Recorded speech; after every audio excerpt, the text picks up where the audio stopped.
It's Wednesday evening. You're listening to Mystic Moon Cafe with Wendy Schindler and Travis Short. Every week, we will interview guests that are experts in various fields of the supernatural, paranormal, unexplained, and esoteric. So sit back and let us take you on a journey to educate, enlighten, and entertain as we broaden your horizons. Now, here's your hosts, Wendy Schindler and Travis Short.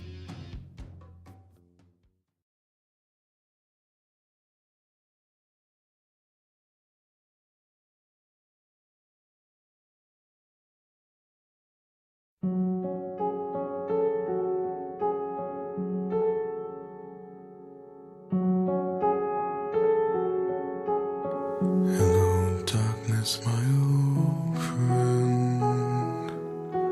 I've come to talk with you again, because a vision softly creeping left its seeds while I was sleeping,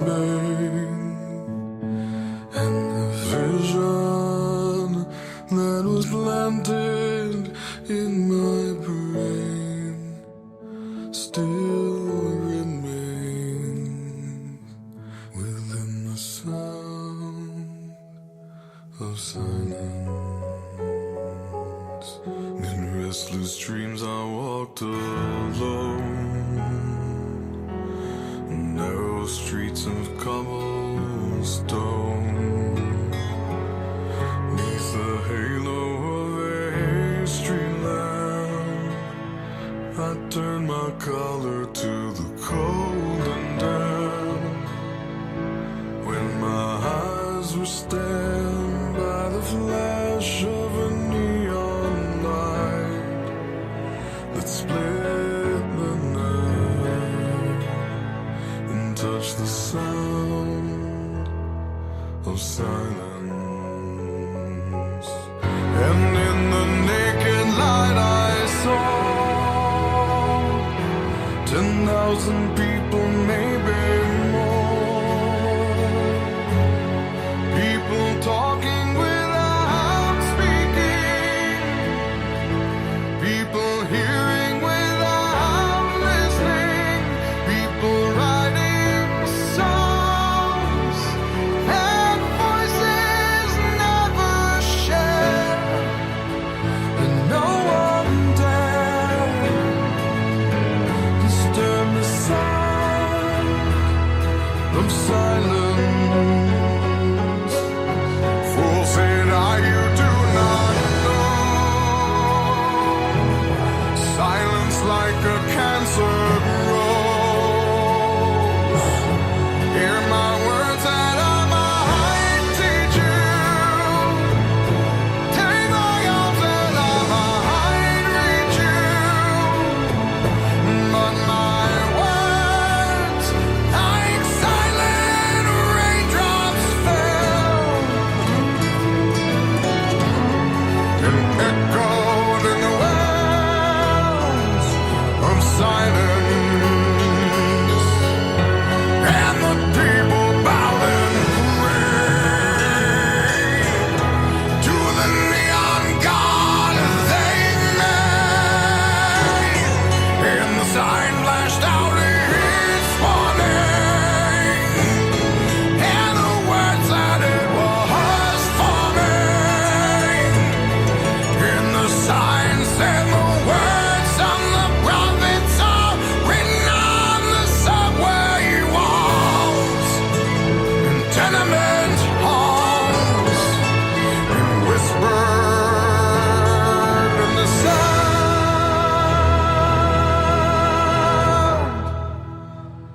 of silence.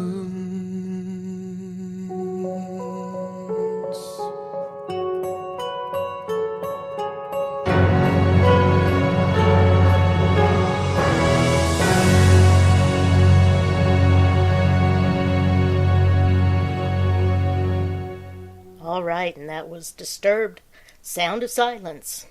You've got me, Wendy, and Travis is on here. This is Mystic Moon Cafe. And good evening, everyone. How's Windy Lady? Oh, fair to Midland. The weather You said change that. has me all kinds of stoved up, so I'm just kind of Oh. coasting through. Yeah. I know. It was 90 here today. And it's unbelievable. I mean, it's like, I'm ready for fall. I want pumpkin spice coffee, but I can't drink it when it's 90 degrees. Well, it was. That's just- I think it finally got to about 70 degrees here today. Oh, lucky you. Right. No, it was 90 yesterday, so, there is that. Well, it's supposed to be back down in the 70s starting next week, and then at night it's supposed to be down to like in the 50s. So that's doable. That is very doable. So, Absolutely. Mystic Moon, whole new show tonight, new computer tonight, new tech tonight, all kinds of good stuff, all kinds of new. Exactly. All kinds of newness. Yeah. Just not a new guest. I We do have one of our. apologize. My microphone keeps dropping. It's old. It's old. I was gonna say the only thing not new tonight, obviously, is our guest and Wendy's microphone. Exactly. So- Yes. Yeah, our guest is one of our one of our favorites, one of our regulars, one of the usual suspects for Right. Yes. for Mystic Moon. We'll have Bill Bean on in a little bit. Always fun, and never really know what the hell's going to go on when you get Bill on. No, you and Bill together, it's like, Katie bar the door. It's like the Chipmunks. I got Alvin and Theodore on here now. Yeah, Bill's just you ask Bill a question. Bill, when you do radio, especially this time, as long as you and I have been doing it. Mm-hmm. When you get a guest and you ask them a question, they don't just answer that question, but they actually expound on it. They actually take the question and That make is so it better. nice. Yes. Instead of drawing them out, trying to get them to tell the story. Yes. Yeah, Yes. Bill is informed and on it, baby. He is, and he is a natural storyteller. Yes. So you ask Bill a question. I mean, you can even ask Bill a yes or no question, and there's a damn story that comes with the answer. I mean, he will expound and build on and elaborate to no end. So always love talking to Bill.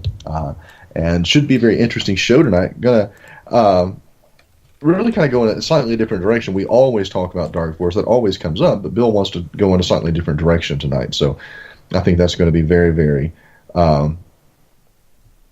interesting and Right. informative conversation tonight. What's been going on in Kansas City, Missouri? Well, Kansas City, Missouri. Yesterday was a long day. I went and helped my friend clean that vacation rental home. And then I had to shoot over to another friend's old house that she moved out of, but not completely yet. They've still got a lot of stuff there. Take it to her new house, take some medicine to her new house, which was about 45 miles from one end to the other on the drive, and she was extremely sick. I did get her fever down. If it had been where it had been earlier when she contacted me, she said her fever was 105.6. And Dear I went, God. and that's exactly what I said. And I said, I am taking you to the emergency room. She goes, well, I think it's going down, though. It was going down before, so it might be down now. And she was at like 100 point something or other. It was way down. But it was after I gave her some Tylenol and whatever medication it was she had needed. And she'd just gotten back from Belgium, of all places. So, it was either just a bit of the flu, overtaxed nerves, or the bubonic plague. So I'm waiting to see if I come down with anything. Yeah. Well, I've had a fever. The last time I had a fever that high was October, and you're going to go, how the hell does he remember when it was? It was. That's it usually was what I think about you. Yeah. I know. It was October, and it was 2009, and I had that. Do you remember when that really, really viral strain of the swine flu was going around? Vaguely, yes. I contracted it. Uh-oh. And I was deathly ill. I mean, my temperature was peaking at like 104, 105, and was having trouble getting it to break. It just did not. And if it did break, it was just for a very, very few minutes, and then it would spike right back up again. Oh, dang. And so, I mean, I was just absolutely miserable. But I remember when it was very distinctly, because not only was I sick, but I also had to go to Chicago that sick. Ooh. And I had to go for a conference for one of my clients who was premiering some technology. It was the American Bankers Association. and it was in downtown Chicago. Okay. I was god awful sick. I kept a fever the entire time. I kept my business partner at the time. His wife worked at the hospital. She sent little, basically the little travel barf bags for me to cough because I was coughing up crap. It was just. But we drove from Virginia to Chicago for that conference, and I remember how miserable that trip was because I was so damn sick. Oh, how fun. I know. Mm-hmm. Good stories. I got some of the best sick stories ever. Yes, the best. Just what I was thinking. Yeah. Oh my God. Right. It was like the time both my kids had the stomach virus at the same time, and I was taking care of them because their mom was out of town.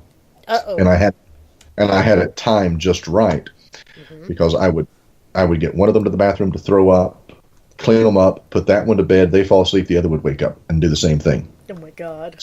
So it was great until I got sick. Right, of course. And then it was like, shit, how do I do this? How do I, like, Right. oh my, but anyway. Now but I have to say the rental house that now that's the one that you sent me the pictures of the view, correct? Right, correct, yes. Wow, that view was stunning. Yes. Well, now that's not the one that when I was staying with Lisa's kids and the dogs and everything. That's Sunday right. night, Yeah. And sent the sunset pictures from, which was yes. gorgeous. But the great big house with the view and the lake and the 5 bathrooms and 6 bedrooms and Very nice. yes, very, very nice. Oh my gosh. Mm-hmm. So yeah. Let So me that's see. what else has been going on with you? Well, obviously, I finally got the new computer, and we're running our own studio this evening. Thank you so much to Carly, who does it all the time for us. And speaking of Carly, we need to plug her show for her. Since you want me to play it? No, let's plug it. Oh yeah, you could. Yeah, go ahead and play it. Carly hosts a show. Right. She's part of Mystic Moon Mafia.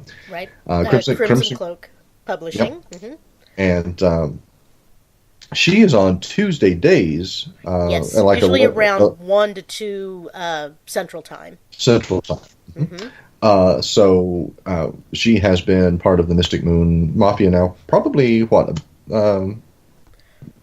Has it? It's not been a year yet, has it? I believe it has, because I think has it really? Yeah, I think she.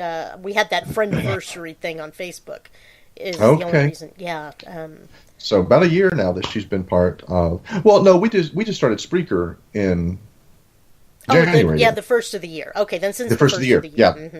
First of the year, yeah. She's been with us since the first of the year. She's been actually running Interference, doing a lot of our tech support. Yes. Running the studio from her computer until Wendy could get hers. But she plugged us on her show, so I think it's only fair that we plug her on the show. So yeah, do you want to go ahead and play the Coach Judy? I guess that's what you got. The Coach Judy spot. Yep. Yes. I will play that real quick. Here we go. You may recognize the voice. Beginning on September 26th, internationally recognized author and life coach, Coach Judy Romanoff, will host a 15-minute segment twice a month on Crimson Cloak Publishing Radio. Coach Judy Romanoff, known for turning tragedies into triumph, has touched the lives of millions of single-parent families. Her tale of woes of turning negativity into positive energy has led to being a former guardian ad litem with the courts, a parenting expert in the area of divorce and single parenting, producing a professional video titled Practical Knowledge for Facing Divorce and Single Parenthood, a talk show host, media personality, and motivational speaker. She was recently called the Dr. Phil of Family Court. She will be taking your call-in questions, issues, and concerns. Don't miss the first installment, Tuesday, September 26th, during Crimson Cloak Publishing Radio, part of Mystic Moon Mafia. And that has the plug. Yeah. I heard Coach Judy on the first time Carly actually interviewed her, and she was great. I mean, and some of the stories are just Carly gives these evocative stories that just, golly, they tear your heart out. These authors and what they've gone through and everything. It's pretty special. It's funny. I was talking to my office manager yesterday, and she said ever since I've been there that if she were to ever write a story about everything that's going on at that radio station, she would be a millionaire. And and I've heard some of the stories, and she was right. But I heard stories yesterday I'd never heard, and I'm like, holy crap! I said, you need to write these down. We need to get you published because people. Oh my God! It would be like, it's like WKRP in Cincinnati on acid. Oh my word! Okay, because they were on acid. I'm pretty sure they were. I know they were. They were dropping acid right and left, almost as much as I used to drop the F-bomb until Wendy made me stop. and now I have bleeping abilities. Oh, that's cool. Exactly. We should do that. We should script out a rant for me one night, and you could just bleep out the whole thing. Yeah, that'd be great. So,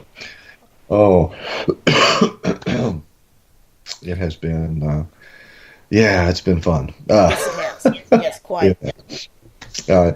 I guess you saw, I finally took the time to post on Facebook about my 25th anniversary of broadcasting. I did. I saw that. Yeah, it's been a very fun 25 years, and I could probably write a book about some of the things that have gone on for me as well. Yeah, but it's been fun, and the past. It's funny because you and I celebrated a friend anniversary on Facebook here recently. I think September. I think this September actually. I think was like 4 years that we had been actual friends on Facebook. Right. Yes. And it has been, from, being a guest on your show to then guest co-hosting with you to becoming your co-host to just this evolution. And it blows people's mind that we've never met. I know. Last week's guest was just flabbergasted that we had never actually met face to face. I think was it last week or the week before? Let's see. Last week was Luna, right? I think it was, yes. Yeah. So yeah, it was Luna. She was like, "What? We've never met. Never laid eyes on each other." Yeah, exactly. She goes, "No. No. Well, all right." It's just the rapport was there early on, and so it has become this, kind of like, you remember on The Simpsons, Ren and Stimpy, and Wendy and Travis. It's the Wendy and Travis show, So. No, I never watched Ren and Stimpy, but that's okay. I'll take your word for it. not Ren and Stimpy. I was thinking Itchy and Scratchy on The Simpsons is what I meant. Okay. That's what I was talking about. Them either. Itchy and Scratchy. Okay. I love The Simpsons. I used to watch them all the time. Yeah, I do have lowbrow humor taste sometimes. No, that's okay. There was just something better on, or something different, or when it was popular. I see. Something better. I get it. Just beat me down some more. It's also very possible it was in the early 90s when I was an apprenticeship pipe fitter and met myself coming to work every day, and going to school and all of that. It's fun stuff. That is probably true. Yeah. That's what happened with a lot of them, I believe. But I do have to admit, I do have, lowbrow humor, guilty pleasures, The Simpsons, Family Guy, Futurama, South Park. Okay. Oh my God, they killed Kenny! You bastards! I would catch that occasionally with the Kenny getting dead again, and it cracked me up. But yeah, it still didn't really intrigue me enough to pay good attention. I know. I loved it when they killed Kenny. Like, oh my God, we killed Kenny! We're bastards! Again. Oh my God. To our listening audience, who's in chat, would thank you all for being here this evening. We'll get Bill on in a few minutes. Yeah, hi. Thanks. Is the sound okay? Does everything sounding okay? And all? It sounds good in my headphones, but I always like to check with you all. It's the Peanut Gallery. What does the Peanut Gallery have to say? Our test audience, our test subjects for this evening. the guinea pigs, Ooh. hamsters, gerbils. No, let's not go there. Richard Gere is not on the show with us tonight, so we don't have to go there. It's not right now. You never know, though. He could be. He could be, but it's rather doubtful. Yeah, this is true. And Kimberly Stein says everything sounds fine on her end. Thank you, Kimberly. Okay. Thank you very much for that feedback. So let's we do have Bill Bean on tonight. Now let's go ahead and talk. We have a show Sunday as well. Yes, we do. A special edition of Mystic Moon. And I've gone blank. It's Lee. It's not Kathy Lee, but it's Christy Lee. Yes, she's she's another spiritual healer, energy worker. She says she's an alchemist, but I think it's more because she's able to change people to change their body chemistries back to a healthy state and help them attain that higher vibration and that type of thing. So maybe we'll get her to cleanse our auras or something. I could use it. Yeah, I can't tell you last time I had a good aura cleansing.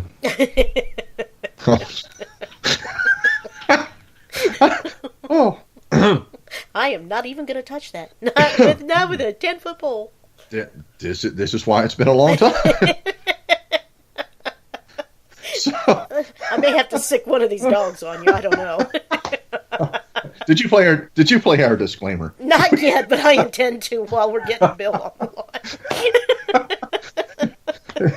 Oh, it's so funny. I had my morning show this morning, and I had a good friend of mine who's the marketing director for the Mountain Arts Center there in Prestonsburg, which is where Exile performed. It's about a 1,200 seat venue, and I had him on to talk about the history of that facility and the Kentucky Opry and all the things. And it's not. It's not. Man. I wish it were. Minnie Pearl doesn't come back to say hey. Minnie Pearl doesn't come back to say hey. Okay.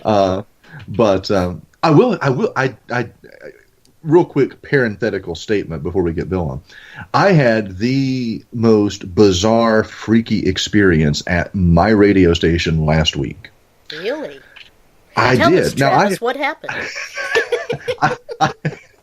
Well, thank you for asking. Well, I have heard stories. I mean, every radio station always comes with its history, especially and this radio station is about 60 years old. Been in the same building for about 50 years. Okay. And there's been a lot of death. The owner died, and he always carried a set of keys, and like a warden. When I went to work at this radio station, I had one key, and that was my car key. I now have like 10 on my keychain. Mm-hmm. Everything is under lock and key. But anyway, my office manager was gone. She had to take her grandson to a pediatrician appointment. So she was gone, wasn't there at all. Kevin, my board operator, was gone to lunch. So I was the only person there. Now, my office, you walk into the radio station, the reception area, you walk through another door, and then the hallway splits three ways. You walk forward to the conference room and to the FM studio. You turn left, you go down towards back production, the break room, the bathrooms. You turn right, and you walk to the owner's office or my office. And my office is at the end. My office is at the end of that hallway. Well, I am used to around lunchtime. Typically, people will come to pick up their prizes because they got off work. So they're coming to pick up tickets. They're coming to pick up whatever they've won on the radio station. So I'm always used to that. People will always come in. I'll hear the front door. I'll hear them say, hey or hello, anybody here? And I'll walk out and take care of them. Well, I'm sitting at my desk, and I heard this kid go, hello. So I immediately stood up, walked out of my office, into the hallway. No one's there. Mm-hmm. I walk into the reception area. No one's there. I walk out the front door to see if maybe in this short period of time, because we're talking maybe 5 seconds to get out, to stand up from my desk and walk to the hallway and then down to the reception area. So I walk out the front door to see if maybe they've gotten in a car. There's no one there. Uh-oh. No one. I walk back into the radio station. I go into the studio. No one's there. I walk down the hallway to the break room. No one's there. No one. But I swear to God, Wendy, yes. as I am sitting there working, I heard a little child just yell, "Hello." I don't doubt you a bit. It was the most bizarre. Well, let's analyze it just a tad. How did you feel at the time? I mean, did you have goosebumps? Did it all of a sudden get cold in there?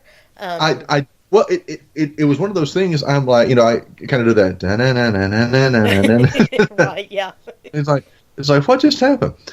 Because if I had heard the keys, that'd been one thing, because that's the owner, and I've heard, I've heard Carla and I've heard the other employees talk about hearing the keychains. If I had heard we still have an old fashioned time clock that people have to punch in. If I had heard that, would have understood it. We actually had a DJ die on the job. He was doing a live broadcast. He dropped dead of a massive heart attack. Oh my goodness. Okay. So if it had been anything like that, but a little child's voice, because ghost children are creepy to begin with. I'm sorry, they're just creepy. Yes, they are creepy to begin with. And then to hear that and then walk out and there being absolutely no one there, and no one in this. No one in the radio station except me. I mean, I looked that place over and then it was like, no, that's a little creepy. Don't like it. Kind of bring the hair up on your neck a little bit and just make you go, whoo. It did. I was just like, wow, okay, interesting. Very interesting. So anyway, that was my ghost story of last week. So okay, well, that was very interesting and entertaining. Thank you. Mm-hmm. Mm-hmm. I'm not as good a storyteller as Bill Bean, but... Well, you did fine. You did great. Well, I was looking around going, where is that dog again? I know, it's like, holy crap. Where did that come from? Oh, now, wow. Kimberly had asked a question on the Facebook page. Did you say that Bill was coming on next week? Or I didn't think you did, but maybe I misheard or misinterpreted something. Mm-hmm. No, Bill tonight. Right. We have Sunday. And then what I was going to say was next week we have Kodrosha Ona Carol, Cece the Huntress, Queen of the Paranormal, on Wednesday night, first hour, 9 to 10. Maybe longer. We'll see if we can. Her typical, her standard procedure, she does the first hour and only does 1 hour. I'm going to see if we could break that tradition and actually keep her for both. I don't know. If not, we'll have somebody lined up to talk. Even if it's just us, By the way, as we do, yes. Yes, I was going to tell you, I was going through a box, actually in the trunk of my car. Okay. And I came across a CD that has a bunch of pictures of Point Pleasant, West Virginia from 2004, some of the first trips that I took up to neat. Point Pleasant. Very including the haunted mental asylum that I talked about so much that I told you that has been destroyed. Was that the colored... It was the Lincoln State Hospital for the criminally insane colored boy. Right. Totally. Thank you. They've totally destroyed it. But I actually found a bunch of photographs on this CD of that location. I'm going to send those to you. Oh, neat. Thank you. Yeah. So it was very, very cool. Mm-hmm. I actually had forgot. I didn't even know I had that CD at all, let alone in my car. And it's been in a box for almost a year in the trunk of my car. Very, very don't good. ask. Don't ask. Oh, trust me, I've got the same boxes of whatever is in the trunk. Yeah. Sometimes being kind of almost in transient, it feels like all the time. Things get shoved to the back of the trunk, and there they lay. Yes, they do. Not with the dead bodies though, because they begin to smell after a little bit. Speaking of dead bodies, yes. I get the owner of the radio station calls me up on Tuesday. Mm-hmm. I'm trying to work. He calls me up. He's like, "Can you do me a favor?" I said, "Well, I'll try." What's that? He said, "Will you go buy me a hacksaw?" I'm like, and why do you need a hacksaw? I said, "Why?" I guess. And he's like, "I got some things I need to cut up." I'm like, "Oh crap." I haven't seen some of the employees all week. They have been cut from the roster, literally. They have been literally cut from the roster. Yes. So, I went and bought him one. I took it to him. He's like, I said, he was testing. He's like, I guess this will do. He said, it's not as sturdy as I wanted. I said, well, I didn't know who or what you were cutting up, so in case I was on the list, I wasn't going to buy you the best one. Exactly. Yeah. I want a fighting chance. Exactly. So, anyway, as Kimberly was saying, what I was basically outlining is just some of the great guests we've got coming up all October. Sure. We got Cold Earl Show, Ona Carroll, Queen of the Paranormal. Next week we have Christy Lee Sunday. Nick Redfern's coming back on the 25th. Have you started reading Shapeshifters, by the way? I have not. I haven't had. I've been busy with sick friends and other things. But it's on my list. I'm up to like chapter 5. It's great. It's just a really good read. It really is. Very fun. Very fun. Well, his always are. They are. They are. So we got him, and we're going to have Richard Estep and Vanessa. I always draw Vanessa Mitchell. Yes, correct. I always draw a blank on her last name. I don't know why. Vanessa Mitchell. Redgrave pops into my head first, and that's just because of Vanessa Redgrave. But yes. Vanessa Mitchell. Yes. So, by the way, did you see where I don't know if you probably didn't see on Nick Redfern's page, he was posting that Shapeshifters had been released. So I immediately liked his comment, and then I posted that I was reading it in preparation for the show for October 25th. Couldn't wait to have him back on. By the way, another great book, fantastic read. #Redferning.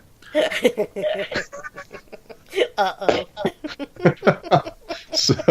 And did he reply to that? No, I saw that his post that Shapeshifters had released, and I think that was when I contacted you about us getting the books and him, but I didn't see your posting.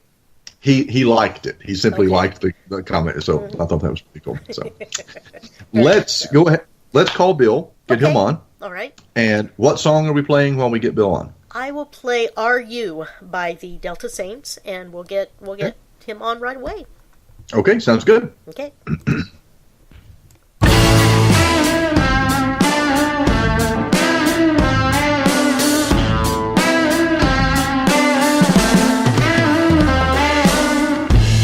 Am I talking in my sleep? And is this the space between the daylight and dreamer? Said, are we daylight dreamers? I can hear these voices in my head, whisper things I wish they'd never said. I can hear these voices in my room, calling out, and I'm left asking, are you who you say you are? What will become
once again, that was Are You by the Delta Saints.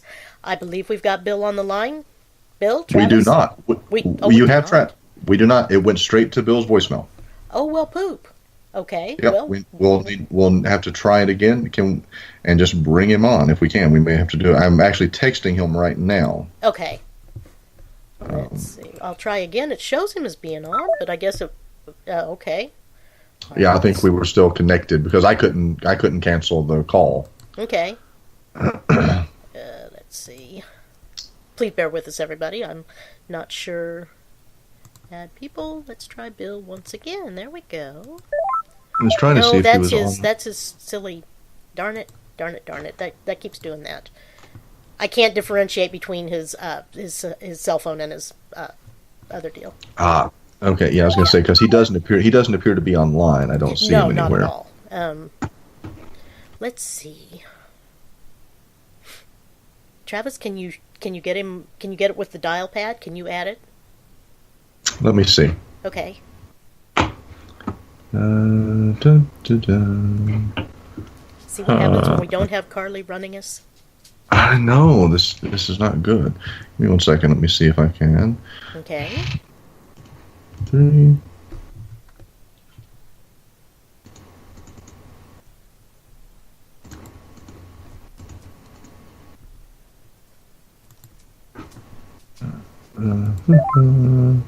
We'll try him here again.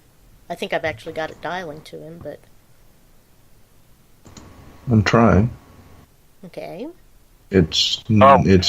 Oh, hey. Maybe. Hi, Bill. Hello? Hello, are you there? Yeah, this is Bill. Who's Hi, this? Bill. It's Wendy.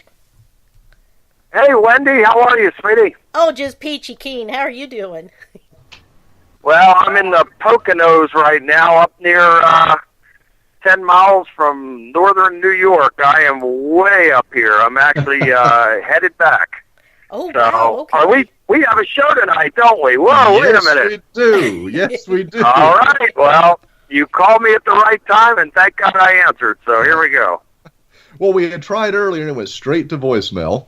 So we... well, I apologize for that, and I'd forgotten all about this trip, and I thought I could be back from this trip before the show, but it didn't work out that way, but God wins again.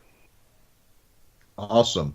So, okay, I had a whole series of questions to start out with, but before I do that, let's talk about where you've been and who you've been helping without, of course, disclosing confidential information. What's been going on? Why the Poconos?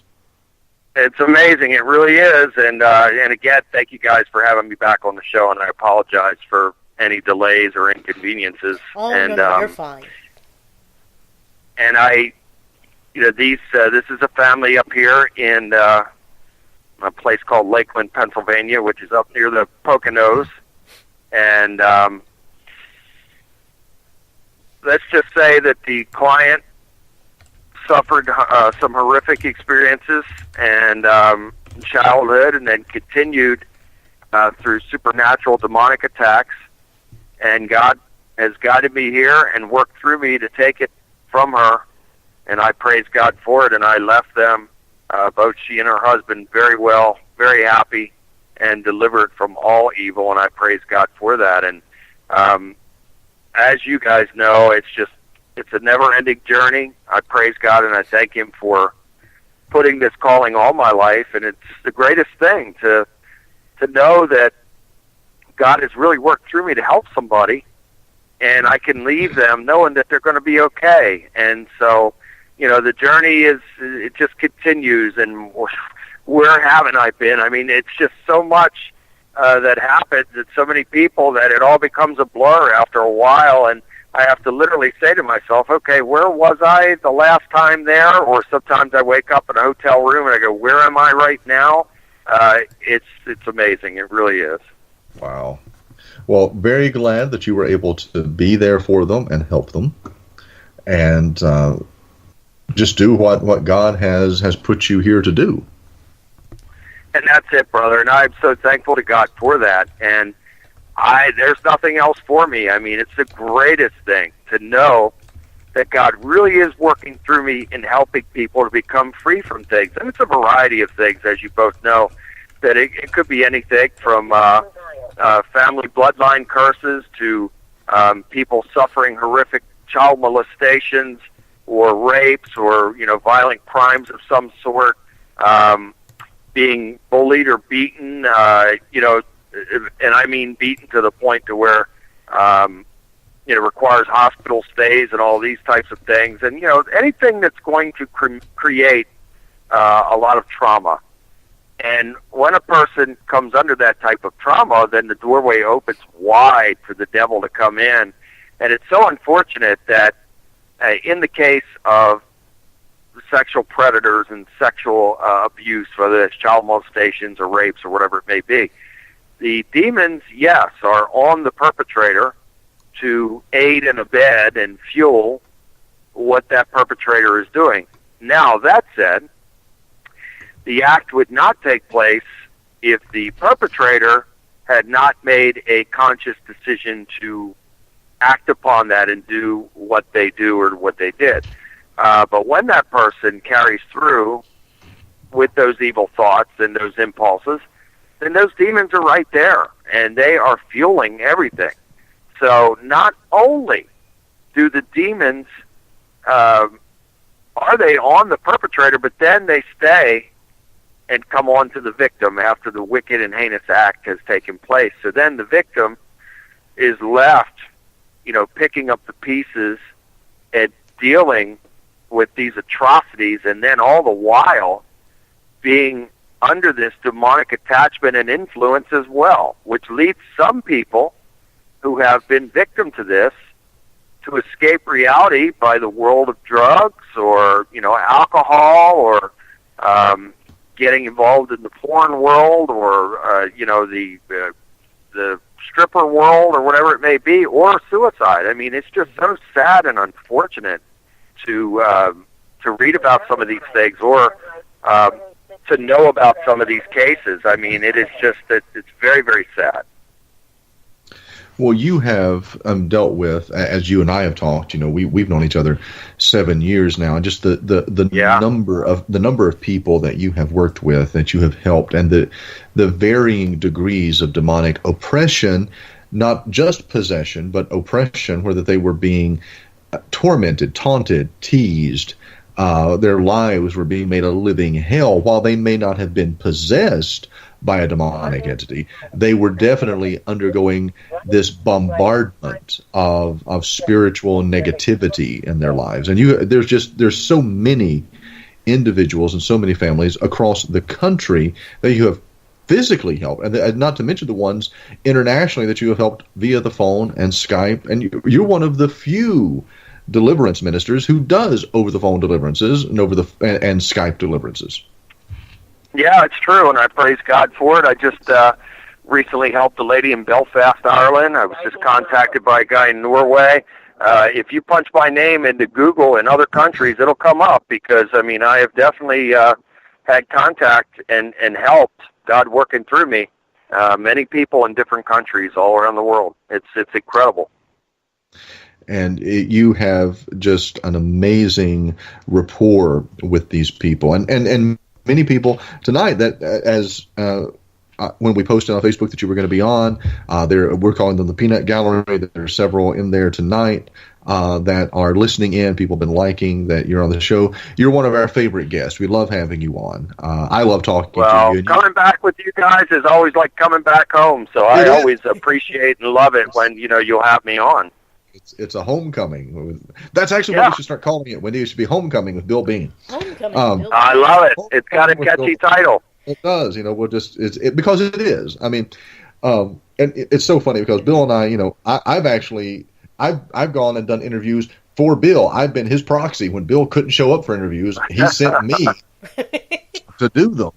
And he's like, I'll show up when I can, brother. You just go and talk. So and there are very few people, I'm not going to say that. I'm not, I was going to say there are very few people that know the story as inside and out as I do. But there are still things that I'm learning about. Well, you're right. But you're right. And I just learned something that I was shocked that I had no idea had taken place. And my brother who does not like to talk about any of this, and had given his account of what had taken place in the A Haunting episode, and I'm grateful to A Haunting and New Dominion Pictures for airing it. But that was one thing that I took issue with, and I was upset by, is that they cut out my brother's segment, because that took so much for him to be able to go there and sit and relive those things and talk about some of those things. And I just felt that it was a slap in the face to him to cut his very powerful testimony out. And he made me aware of something a couple of weeks ago when my wife and I were visiting with him over at his house. And it was Labor Day. It was Labor Day weekend, because you and I talked. Correct. After Labor. Yeah, you're right, Travis. Yes, Labor Day weekend. And he told me something that I never knew and had no idea had happened. And for him to say this, I mean, it really took a lot. He told me that on one occasion, back in 1975, before my dad had left us, that he had come home in a drunken stupor and violent as usual, and came in through the front door, and an unseen force picked him up. Bill? Hello, Bill? Bill, I think we lost him. I think we may have too. Let's give it just a second. Maybe it... Nope. Nope. That was the tone. I know that tone all too well. Yes, you do. Okay, come on back. Let's see if we can get him again. Are you trying him, or do you want me to? Okay. I can if you like. Okay, yeah, go ahead. That's fine. I was just going to say. I think it's...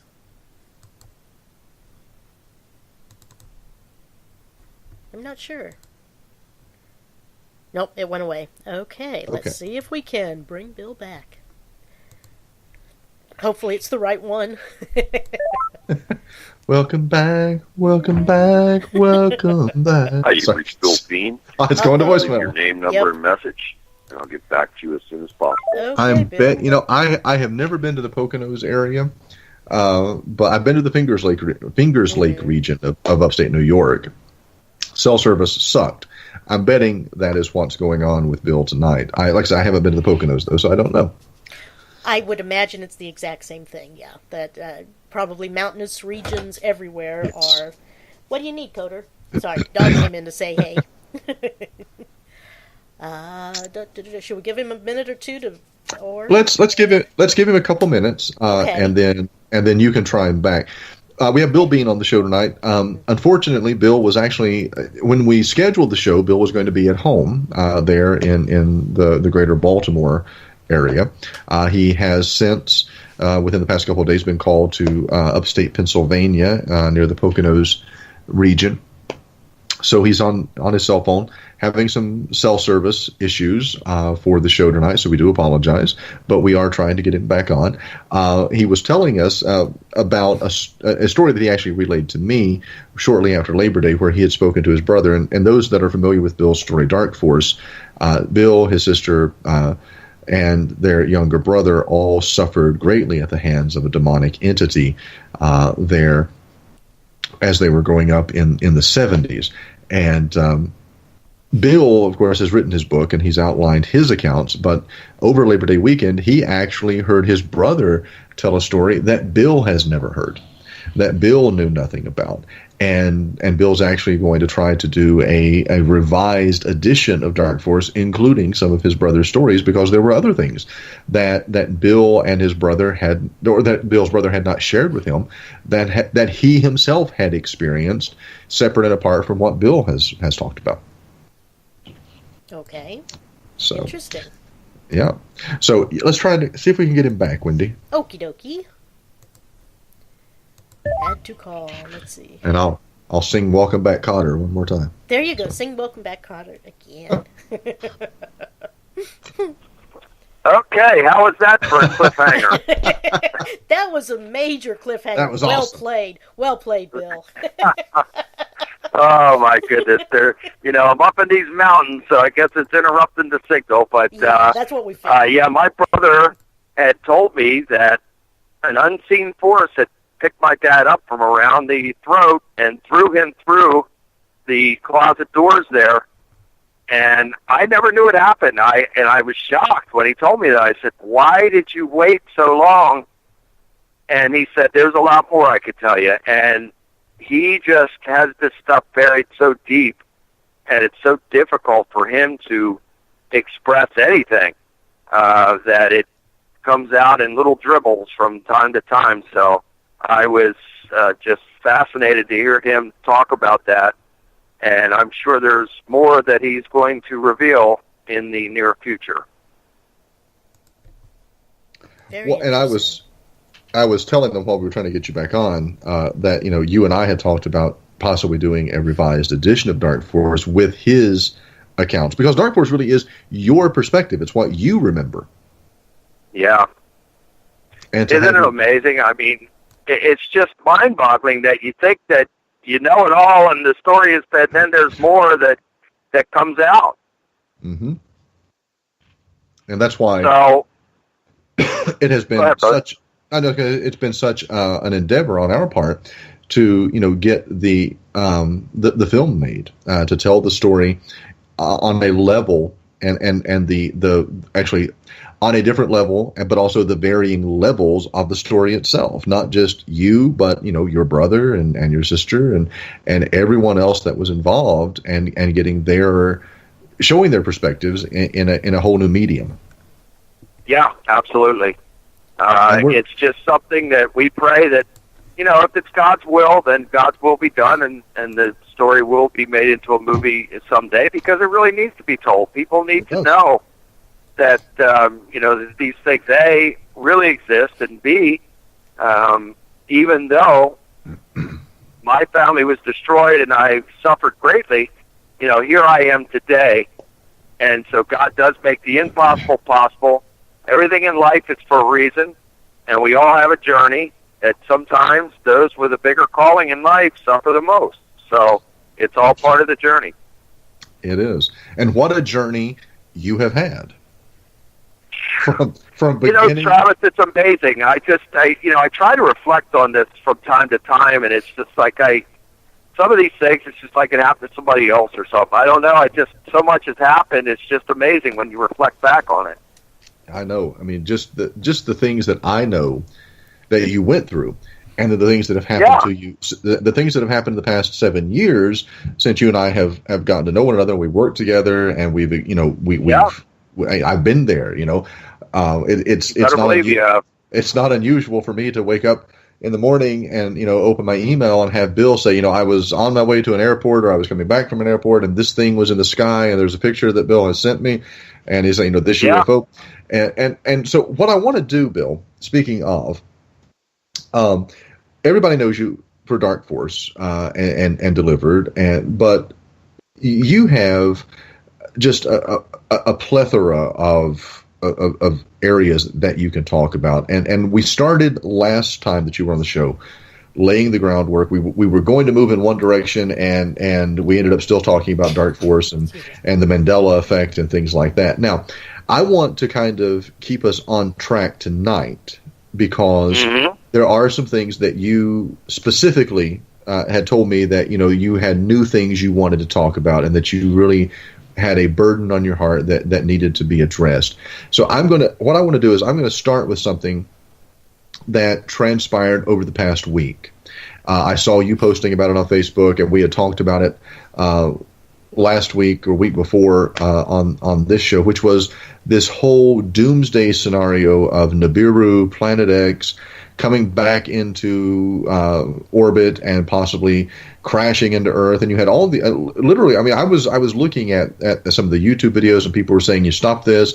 You're scaring the children. They don't need to hear this." And you posted a very stern statement about doomsday prophets and people talking about the end of the world and cataclysms and things like that. But I want to ask you from a conspiracy theory standpoint, because that's kind of what you and I discussed was the government conspiracies, the reptilians, that sort of thing. This whole hype that it really came out of nowhere.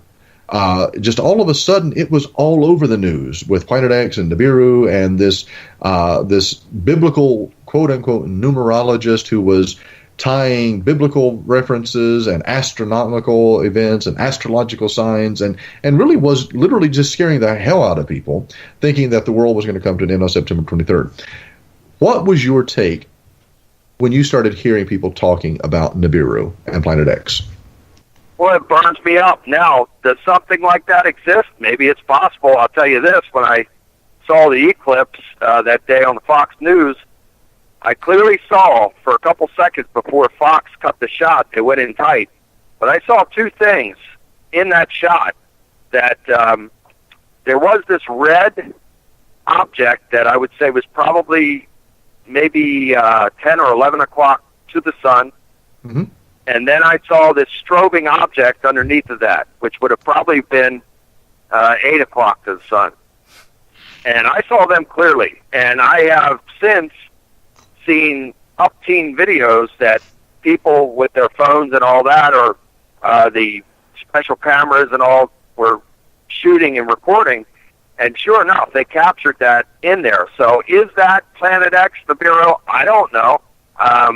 It's something. And maybe it's just a gigantic UFO and then a strobing UFO under that. I don't know. But it burned me up that people were so irresponsible to report these types of things as the world is ending and we've got the calculations. No man knows when that day is coming, not even Jesus himself. Only God, Yahweh, the Creator, knows this. And he will do this when he sees fit and when he's had enough. And no man's going to know it. So unless God himself tells me that it's going to be this date, and here's what I'm going to do, I would never report such a thing. And my little niece and other friends were coming to me saying, oh, my goodness, they were panicked. And I said, stop it right now. This is ridiculous. This is nonsense. You will see when September 23rd comes and when September 23rd goes, nothing is going to change. So stop this madness. Stop this hysteria.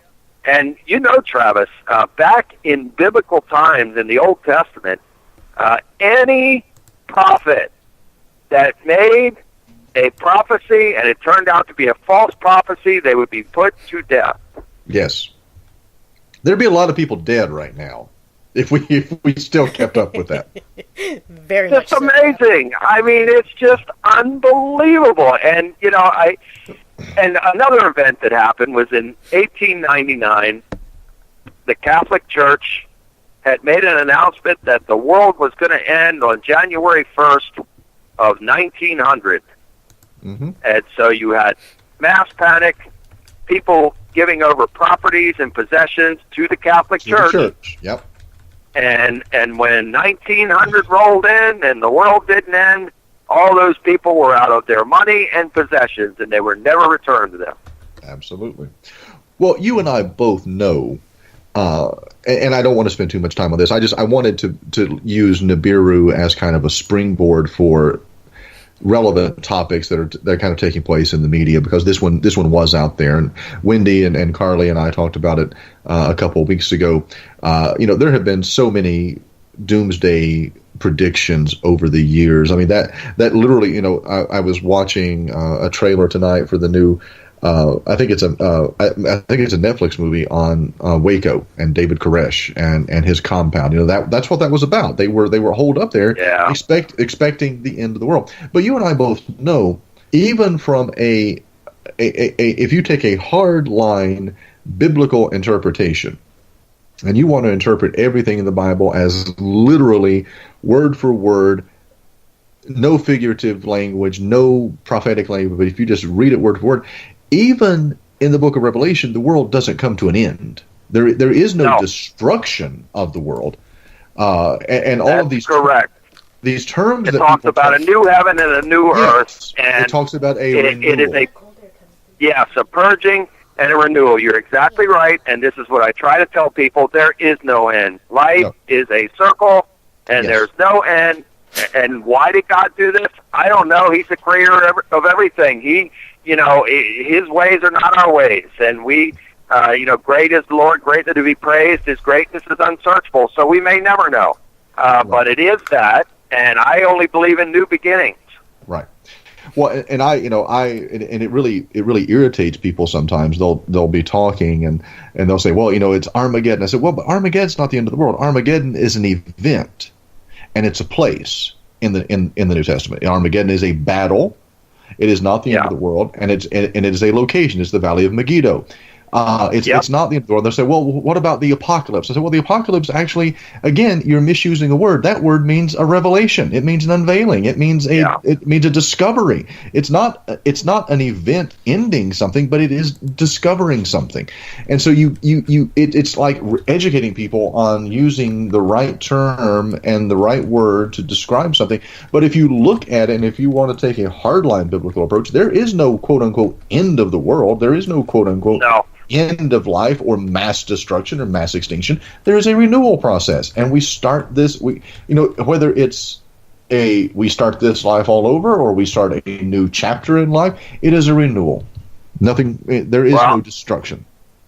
I could say this: I believe that there is going to be a purging. I do believe that. I believe there is going to be a great and terrible day of a mass purging. Now, whether that purging is of the good people of the earth known as the wheat that would be plucked from this earth to a new earth, or the tares, who are the seed line of Satan that are mixed in with the wheat currently and always, are they going to be purged from this earth? I do believe that there is going to be a new chapter, a new season of peace and prosperity and renewal and happiness and joy.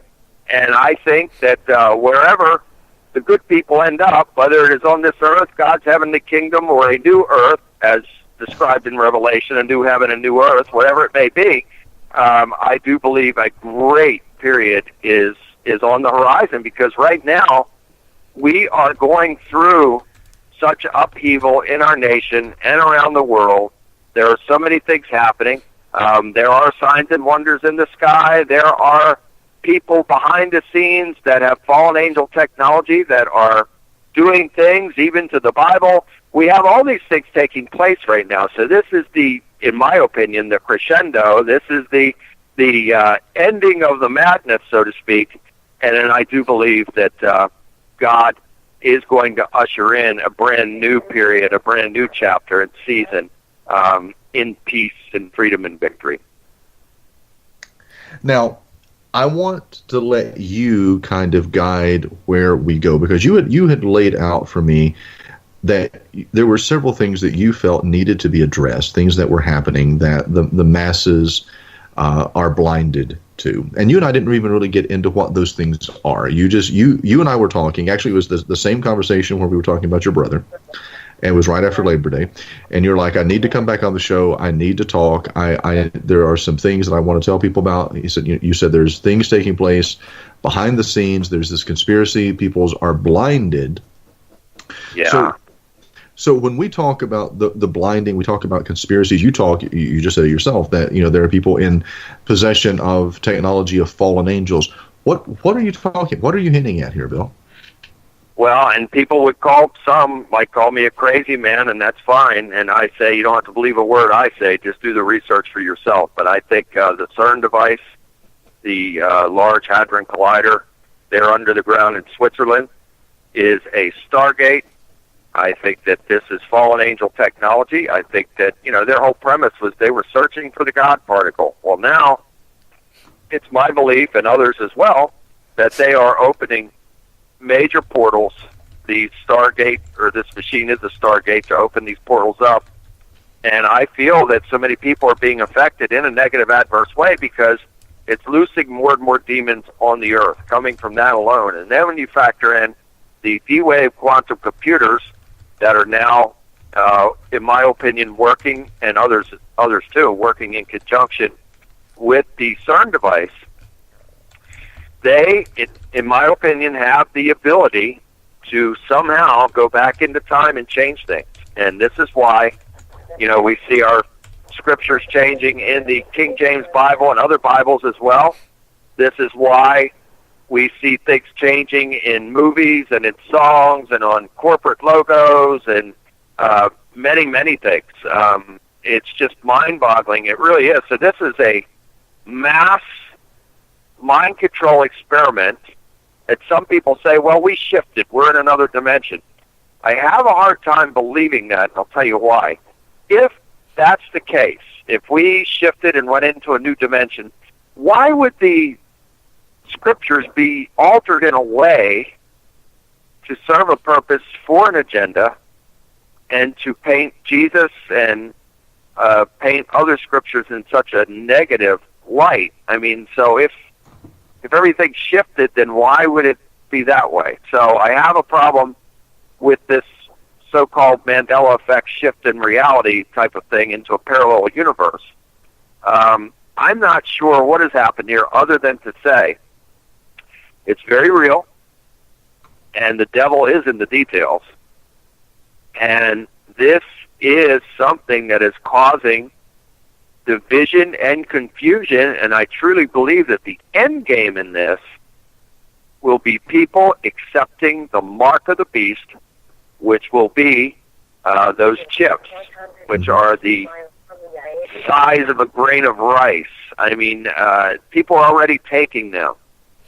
And I truly believe that there will be an announcement in the not-too-distant future, so where someone comes out and says, look, we've discovered the greatest technological thing and discovery in the history of mankind. Through these D-Wave quantum computers, we now have the capabilities and the technology to merge man with machine and to make man immortal. And if you will accept this chip, then you will never die. You will become immortal. You'll never have to carry keys again. All your medical information will be on this. You'll be able to open your home up, by scanning your hand. You'll be able to go shopping by scanning your hand under the scanner. And millions of people are going to line up to take this. This is the end game. And it's the mark of the beast. And those who take this, in my belief and opinion, are going to be cut off from God. So your concern then is for the masses who are absolutely who are blinded. Absolutely, and it goes even further than that. I mean, we have things taking place in our country right now that's created all this division. We have this worldwide pedophilia ring, the Pizzagate thing. I'm sorry. I want to stop you there because you mentioned that, and I have to say, and I know this is going to surprise Wendy. I'm not familiar with this. This is a conspiracy that was news to me. The pedophile ring? All right. Did you call that a pizza ring? Yeah, exactly. That's the term. He calls it a pizza. It's a Pizzagate. I had not heard that term. Okay, I had not heard that term, but I knew that I knew that the ring was out there. I just didn't know it was called such a cheesy name. The reason it is called Pizzagate, and again, this goes way back, and for anybody listening, search the FBI files on this. There were released documents through WikiLeaks, FBI files describing symbolism that these pedophiles use as boy lover, girl lover. They are abducting children. They are doing horrific things to the children, and they are selling the children in the sex slave industry, and even worse, that I don't even want to say on the air what they're doing. Well, but this is very real. I'm sorry, Wendy? We don't have to go into detail. I think we all have a pretty good idea. I don't. Yeah, I don't want to go any further than that, but it is horrific. Mm-hmm. It is vile. It is evil to the core. And I have no doubt that a day of reckoning is coming for these individuals. You mark my words. I am not God, and I don't pretend to be God. But I do know this. For the miracles that God has worked for me in my life, that He is there.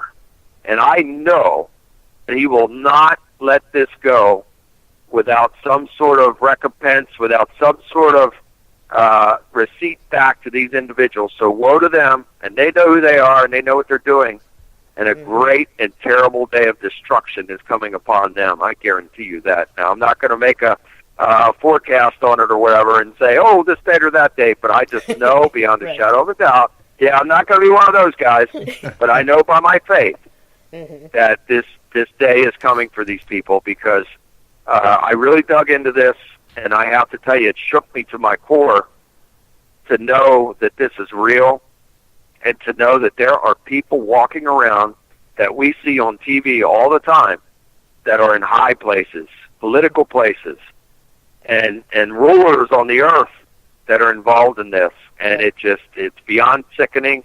I feel that, and Ronald Reagan said this in 1987 about how quickly our differences would be resolved if there were an alien force among us, and how we would unite against that alien force. And he says, and I say to you, is not such a force already among us? That was a speech that he gave in September of 1987 to the United Nations. And so, obviously, he knew something back then, and it's my belief that the devil is behind all of this, but there are different hierarchies in that demonic kingdom, factions and hierarchies. And I believe, as crazy as this may sound, and I'm sure it all sounds crazy to some people, but I assure you, dig into it, it's true. There are these reptilian aliens that are on the planet that are behind some of these things. And people are selling out to the devil for various reasons. And I think one of the reasons is that maybe they're threatened that if they don't sell out, then they're going to be killed and their family's going to be killed. Secondly, they're promised great wealth and power in the movie, TV industry, music industry, political. And thirdly, they are just doing it because they're plain wicked, and that's what they do.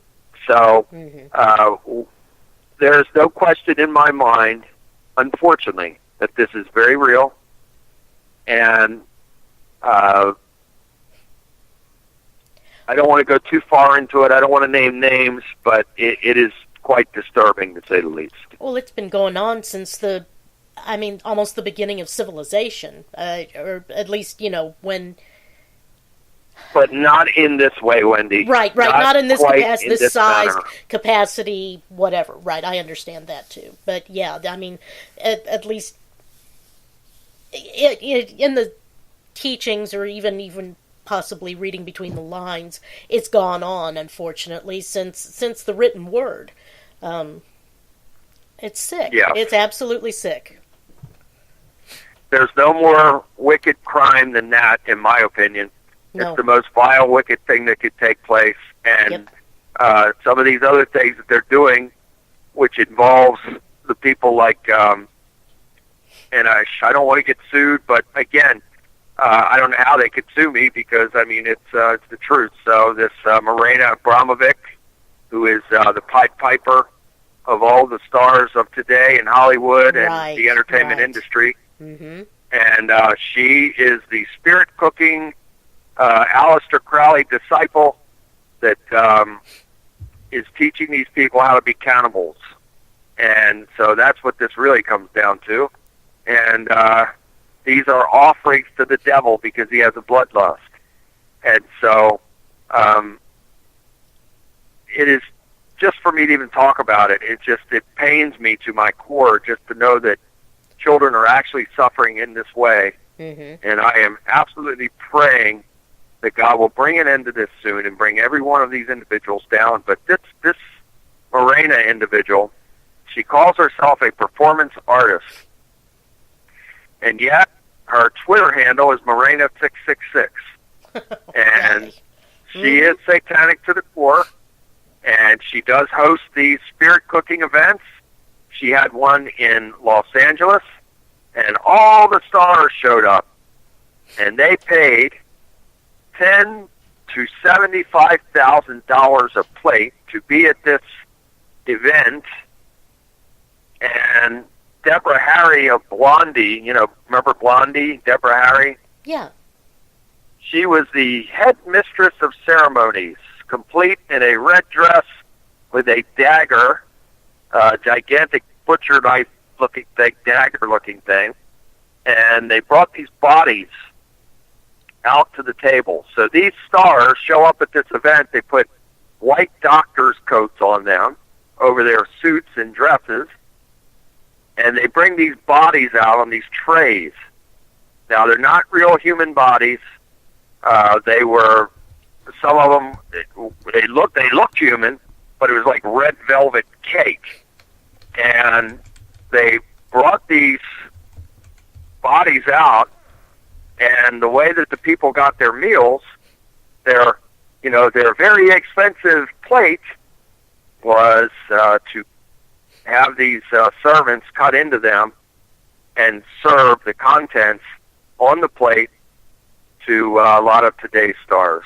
And it was disturbing, to say the least, to see video and photographs of this.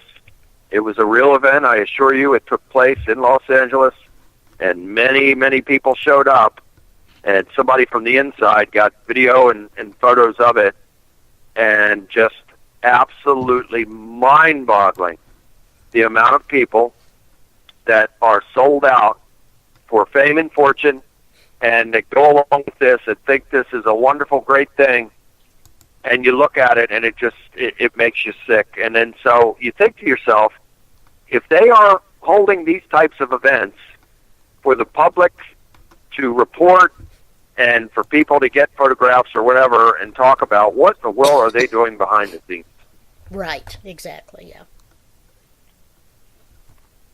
And so we have people at the very top in the political arena linked to this Morena Abramovic, to the guy, James Elefantos, the owner of Comet Ping Pong Pizza on Connecticut Avenue in Washington, D.C. Oh, boy. And they are connected to the Excuse me. highest high-ups, and it's just amazing. And James Elefantis, who is a pizza shop owner, was featured in GQ magazine as the 49th most powerful man in Washington, D.C. How is this possible? Mm-hmm. Couldn't even So begin again- to explain it. Yeah, sickness. It's just the sickness. And look, Mm-hmm. I can't prove anything against James Elefantis or Morena Abramovic or anybody else. I can't prove it. But what I can say is this, that Jesus said you'll know them by their fruit, and just take a look. Take a look at what these people do, what they say, how they act, what events they're holding. Do you realize that at this Comet Ping Pong Pizza, parents bring their children to these all-age events where there is drinking involved? They have the kids get up on tables and dance. They have private areas where the kids can have quote-unquote sleepovers. And they also have openly satanic and pedophilia types of bands that are performing at this place. Now, I kid you not, dig into this and take a look at some of these bands that you've never heard of that are, it's like this underground garbage, and listen to what they are singing about, and you will be sickened. Do I have to? I really don't want to. It is disturbing to the core, and the only reason that I would even dare to tread on this and go there is because it just tears me up to know that children are suffering in this way. Over 2,000 people a day go missing in the United States, and Virginia has the highest rate of missing children in the nation. And since January 1st of 2017, a record number of kids have gone missing from Washington, D.C. What is going on here? Mm-hmm. What's the mainstream explanation, Bill? Are they runaways? Are they kidnapped? Are they abducted by family members? What? Well, it's interesting, Travis, because people who get too close to this story, they become eliminated very quickly. People have died. over this. One reporter reported on this, and then he was suddenly fired, and his career's in the toilet now. So those who get too close to this are really putting themselves in danger, because that's how powerful these players are behind this. And they will do anything to keep this under wraps. And it can't be under wraps for much longer. I mean, it's coming out more and more, and you can only keep something of this enormity under wraps for so long. And another thing that I saw that was tremendously disturbing was a video that came out of some sort of Korean music awards, and I think this entertainer's name is Jay Park. So for anybody who wants to punch this individual up, Jay Park, and he was part of a vile, disgusting hip-hop video, and it was produced by Will Smith and his son. Mm-hmm. And I'm not going to say any more other than really take a look at Will Smith and his son and what they do, and you'll get your answers. Take a good look and really do some research. But anyway, they produced this video, and this was a vile piece of garbage video that mimicked the basement of Comet Ping Pong Pizza, and it had cages down there with sex slaves, and mimicked all of this. And this was a great production that Will Smith and his son showed up at the awards, and they hugged and high-fived this Jay Park for his amazing performance. And I just scratch my head and I look and I just think, you've got to be kidding me. I mean, people better wake up and be careful who you're following. Be very careful. Dig into them. See who they are. See what Jesus said, you'll know them by their fruits. Dig into these people. See who they really are and what they're really behind, and what they're really doing and what their real motives are. It's incredible. And for anybody that doubts what I'm saying, again, I urge you to do this research for yourself. You'll see it for yourself, and be prepared to have a chair to sit down in after you look at some of this stuff. And maybe a barf bag. Mm-hmm. Yeah, mm-hmm. It's true. I mean, I take it so personally because of the amount of suffering that I went through as a child. So I can relate. I understand. And just to know that those innocent little children, and women as well, that are being taken and put into this sex slave trade. And there's even gay males that have been abducted and put into this sex slave trade too. And I mean, it makes me sick. It just burns me up. It angers me. And I just pray that our glorious God will lower the boom on all that are doing this and all who are participating in this. Right there with you, brother. Absolutely. So we'll let God be God in the matter. And I urge everybody out there listening, please do the research. I've passed that place on Connecticut Avenue. It's a half hour from where I live. I've been by there many, many times and never been in there, thank God. But it always had, and to this day it does, has this very evil vibe about it. The sign it's reminiscent of the Baphomet with the crescent moon and the stars, and the way that it's laid out in every corner with a triangle. It has this dark green paint on the facade of the building. The inside of the building, it looks unfinished. It looks very industrial. It looks unkept. I would not go there and eat any pizza or anything. There's no way. I mean, it just looks like a dirty place. Yet this place is packed on a regular basis, and they hold these events with these bands from hell that are doing and singing just unimaginable things. Wow. Yep.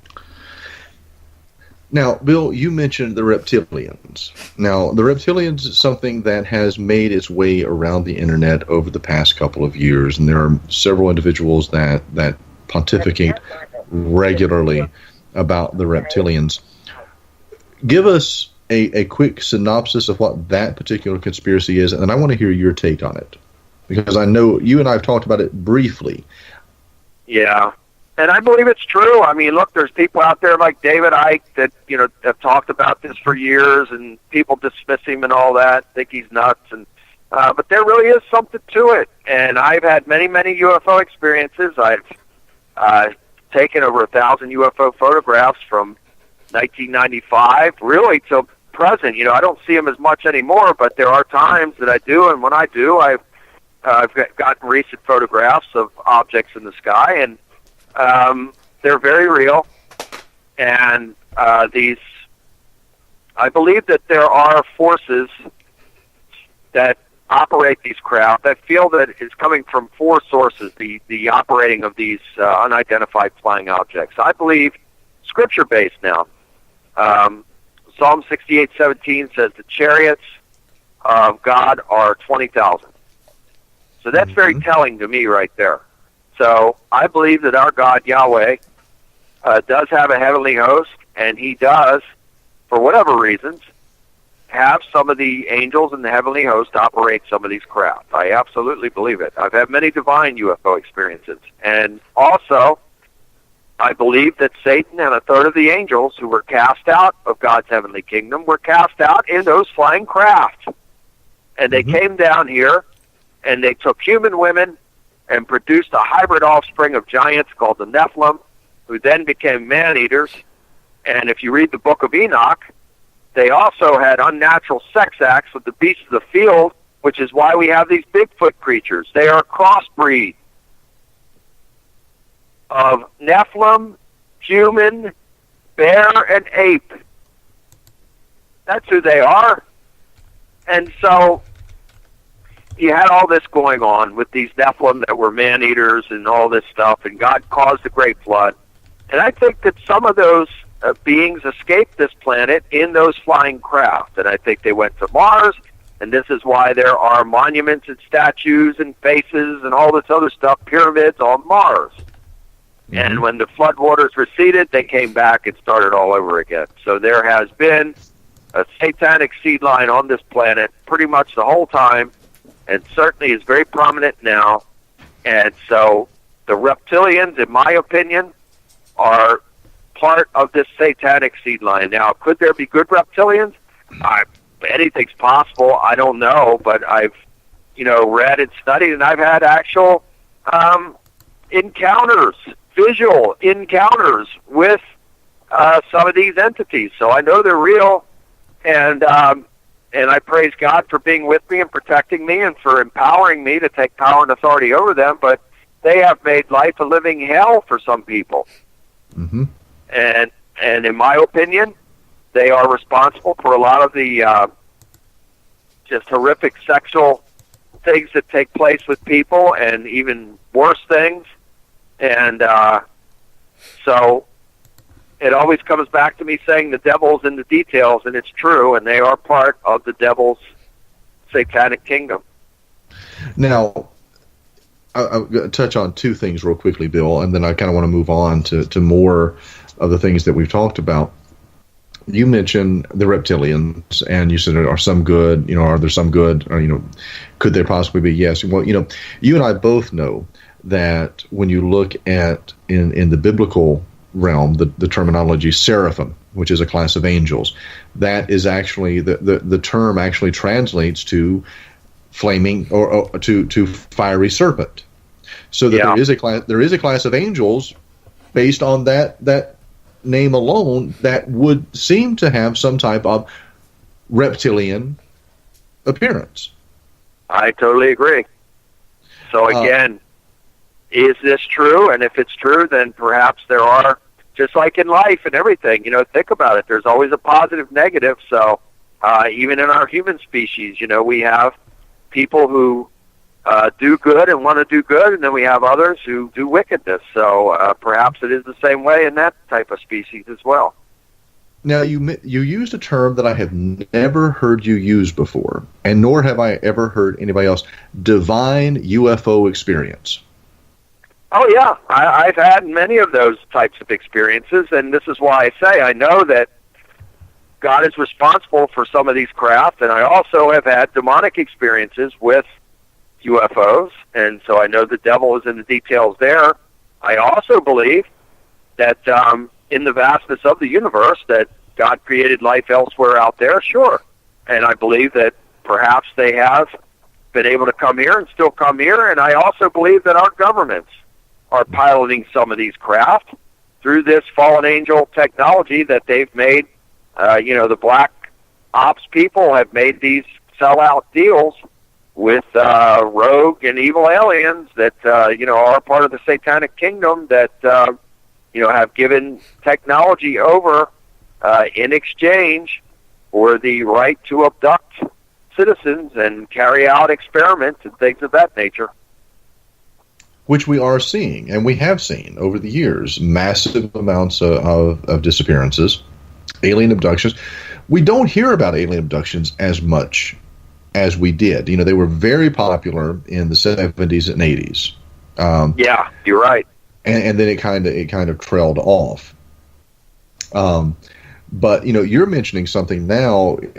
You're talking about children disappearing. The thousands of people that disappear every day in this country. And while we're not attributing them to alien abductions, that is a possibility.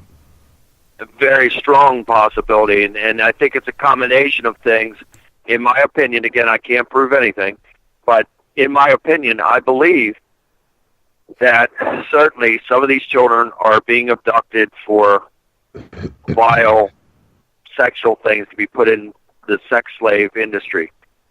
Mm-hmm. I also believe that some of these children and people are being taken for purposes of some of these alien races, whether they're reptilians or whomever they are. And again, just as I said, I believe that these reptilians, the evil ones, are part of Satan's kingdom. Then there are other alien beings out there that are part of God's heavenly kingdom and part of the heavenly host. I believe that. So we have lots going on, and we have, let's just say this, we're merely scratching the surface in our human consciousness and understanding of life and of what's around us, because we as human beings, we can only use a small percentage of our brains. Right. So therefore, a lot of what's going on around us, we can't even see or hear or feel or perceive it anyway. And if we were able to use larger, capacity of brain, my goodness, we'd see a whole different world. Mm-hmm. I was going to say, and, those who may be tapping into that and seeing and experiencing different types of things, we write off as being crazy, eccentric, or just outright lunatics. But they may actually be seeing and experiencing a reality that is simply existing on a different plane than ours. Yeah, I totally agree with that. I totally agree with it. And somehow, through these devices of CERN and now these D-Wave quantum computers, they're literally able to open that other dimension and tap into that. And I think one of the goals in that is to open that dimension and tap into the otherworldly technologies and information and wisdom. And so he who holds those cards controls the world. Mm-hmm. And I feel that the end game in this whole thing is that we're in a time to where people have all these causes, and if people don't want to be their sex anymore, if they don't want to be a man or a woman or a boy or a girl, then they can go ahead and change and be the other. Mm-hmm. I think this is all preparation, a mass mind control experiment and geoengineering, just of epic proportions to get the masses to accept these things as normal, Mm-hmm. so you could take the final step for the end game. And the final step is, and it's right on the doorstep now, we're right on the cusp of it.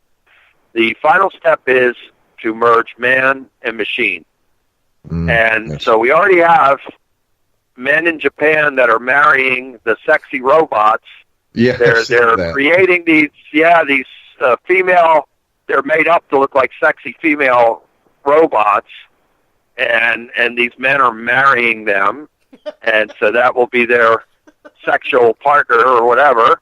It's incredible, but it's happening. And so we are on the cusp of being mind conditioned into acceptance of the merging of man and machine, and I fully expect to hear in the not too distant future an announcement that will sound something like this.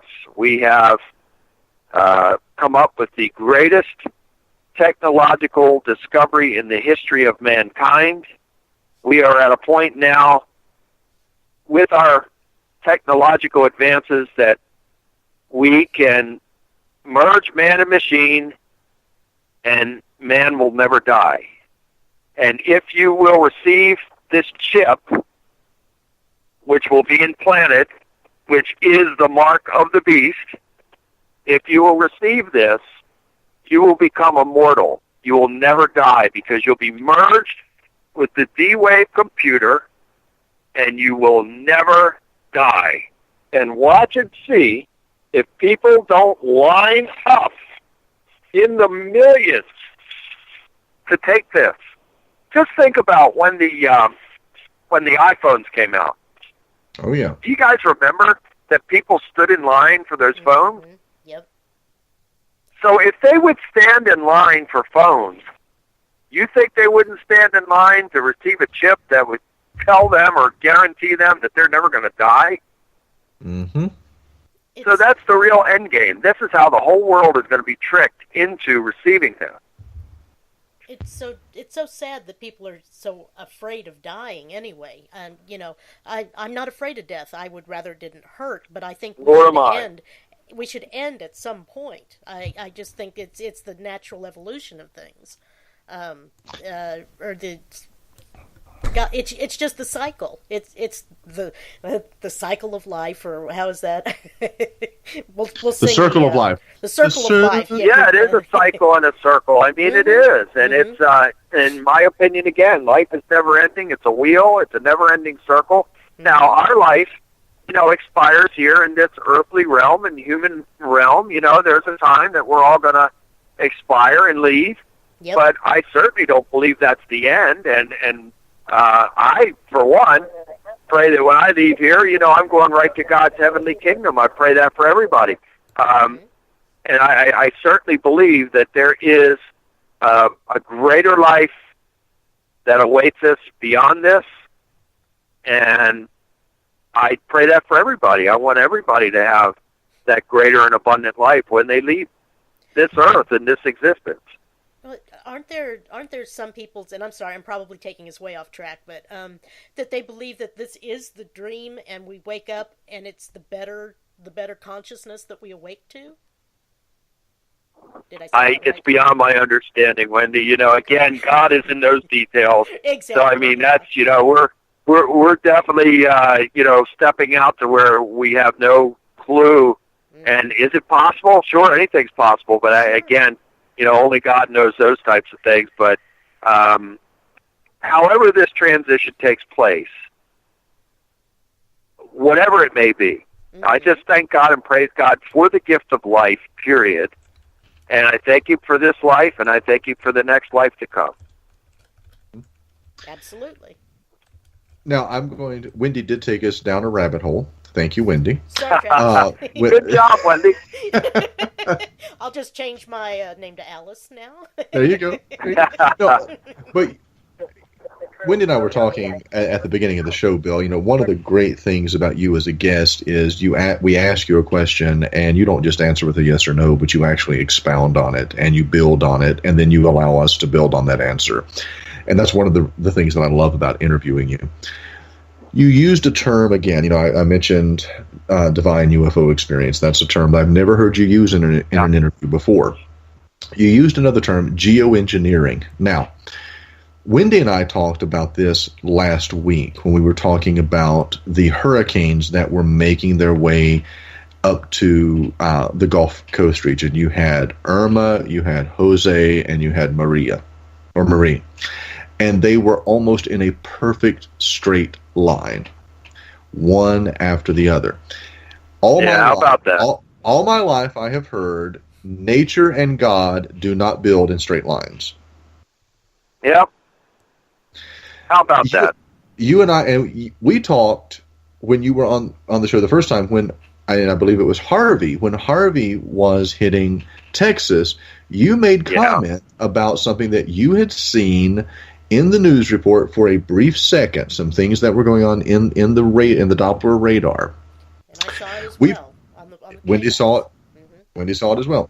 We've talked about DARPA before. We've talked about chemtrails. We've talked about all of these things. We never really have gotten to the point of talking about weather manipulation. We've touched on it. We've danced around it. It's always been there. What about weather manipulation on the part of our U.S. government? Other governments as well. In order to create national disasters, in order to create a state of national emergency, in order to implement martial law. Well, it's certainly a possibility, and I've studied about it for a long time, and I believe that Hurricane Katrina was an engineered storm. And if you really research into that, there was a Clinton Bush Katrina Foundation web address created 6 months before the event happened. Really? Clinton Bush Katrina Relief Foundation was created 6 months before the event happened. How is that possible? Mm-hmm. Right. So, yeah, I'll say. Yeah.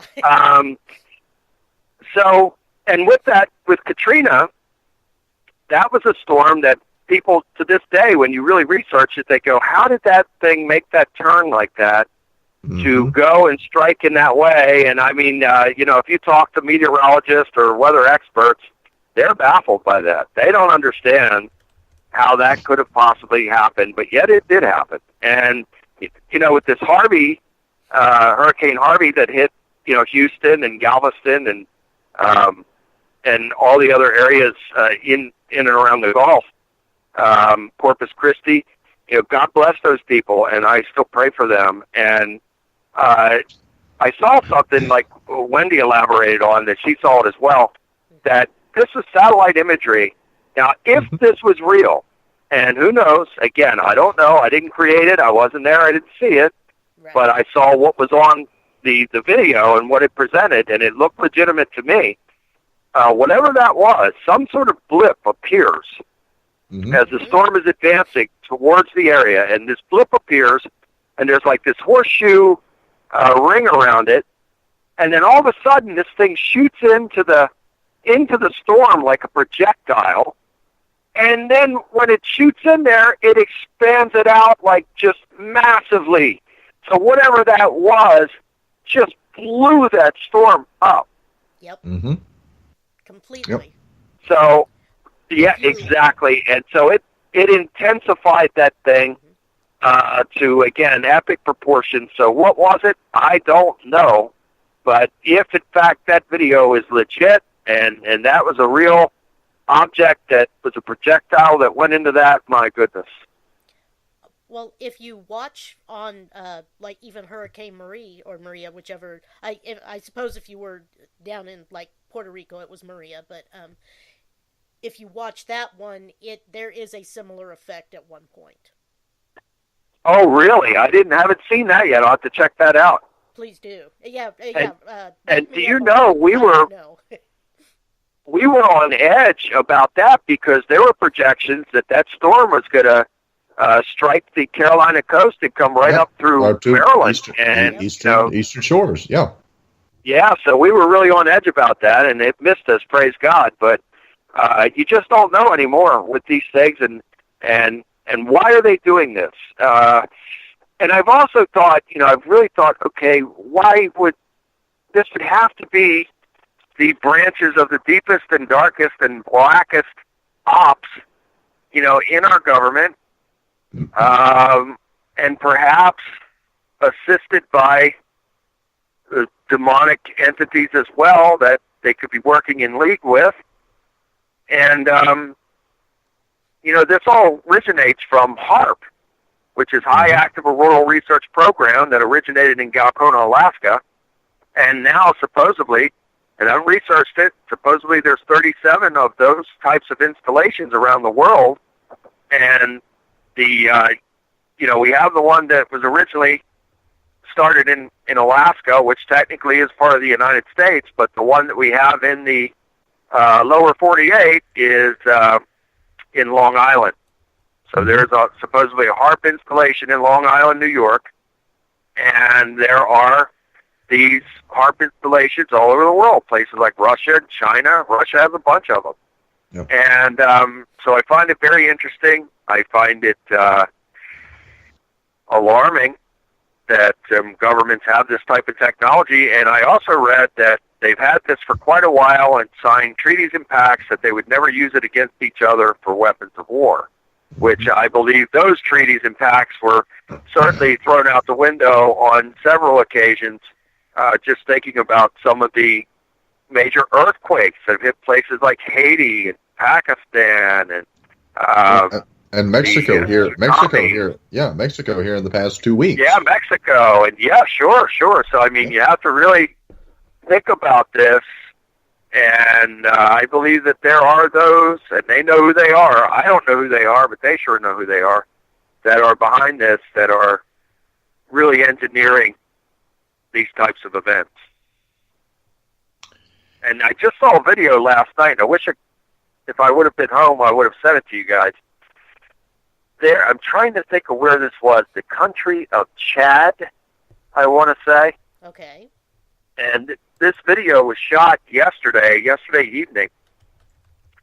And there are these weird lights in the sky. They are golden color. And I've seen similar lights in my own personal life that were over me back in 1997. July 29th, on my birthday, July 29th, 1997 to be exact. So I've seen these types of golden lights before. And they were in the skies over the country of Chad. And there was also these weird lightnings and cloud-like formations that accompanied this. It was very strange. Many people got it on their phones, and it is circulating around the net, so you might want to punch that up, strange phenomena in the sky in Chad, and you will get this. It's very, very strange, to say the least. And then in Russia, a video has just surfaced from a few days ago of a spiral type of object. They don't know what it is, but it's like a blue spiral that is reminiscent and resembles the spiral, I think, that, what was that, in Norway several years ago? Yes. And so that took place recently somewhere in Russia. Yeah, those videos I've seen, and especially the spiral in the sky is probably one of the most bizarre things that I've heard. That, and there are these images floating around, Bill, and I know you have seen them. We've never talked about them, but there are these images and video footage of basically cities in the sky. Yes, and I do believe that's part of technology as well. I think that is coming from satellites, and it's part of what's called Project Bluebeam. It is technology that our governments have that they can literally stage a second coming and put these holographic images in the sky. And so I think they're testing them out by putting these literal cities in the sky. And other images. There's other images of like the face of Jesus, or the face of the devil, and different angels and demons and all these different things that are being put into the sky. And I personally, in the year 2002, I believe it was May or June of 2002, photographed something in the sky that it had to be a holographic image of an angel over top of the cross with Jesus on the cross. And this was, again, the year 2002, and I photographed that in Glen Burnie, Maryland. And I may have that on billbean.net. If you go click on photos, that image should be on there. And it was, again, very similar to what people are currently photographing or videotaping with their phones, these images in the sky. And I do believe that they are part of satellite technology, black ops, black budget programs, and it's called Project Bluebeam. Now, another thing that we have talked about, and we've got like 13 minutes left in the program, but wow, I know, right? I mean, this is how our shows with you always go. We've talked about we can go on for 13 more hours. Given the fact I know. that, we lost you a couple times, we will give you some extra That's time true. this evening. Hey, look, we were like Marines. We adapted and we overcame, and praise God. Exactly. No, but we've also talked about chemtrails. Yeah. And you're talking Project Bluebeam. You're talking about projecting holograms in the sky. We're talking about the government manipulating the weather. I mean, these are far-fetched kinds of things. Let's boil it down to a very simple conspiracy.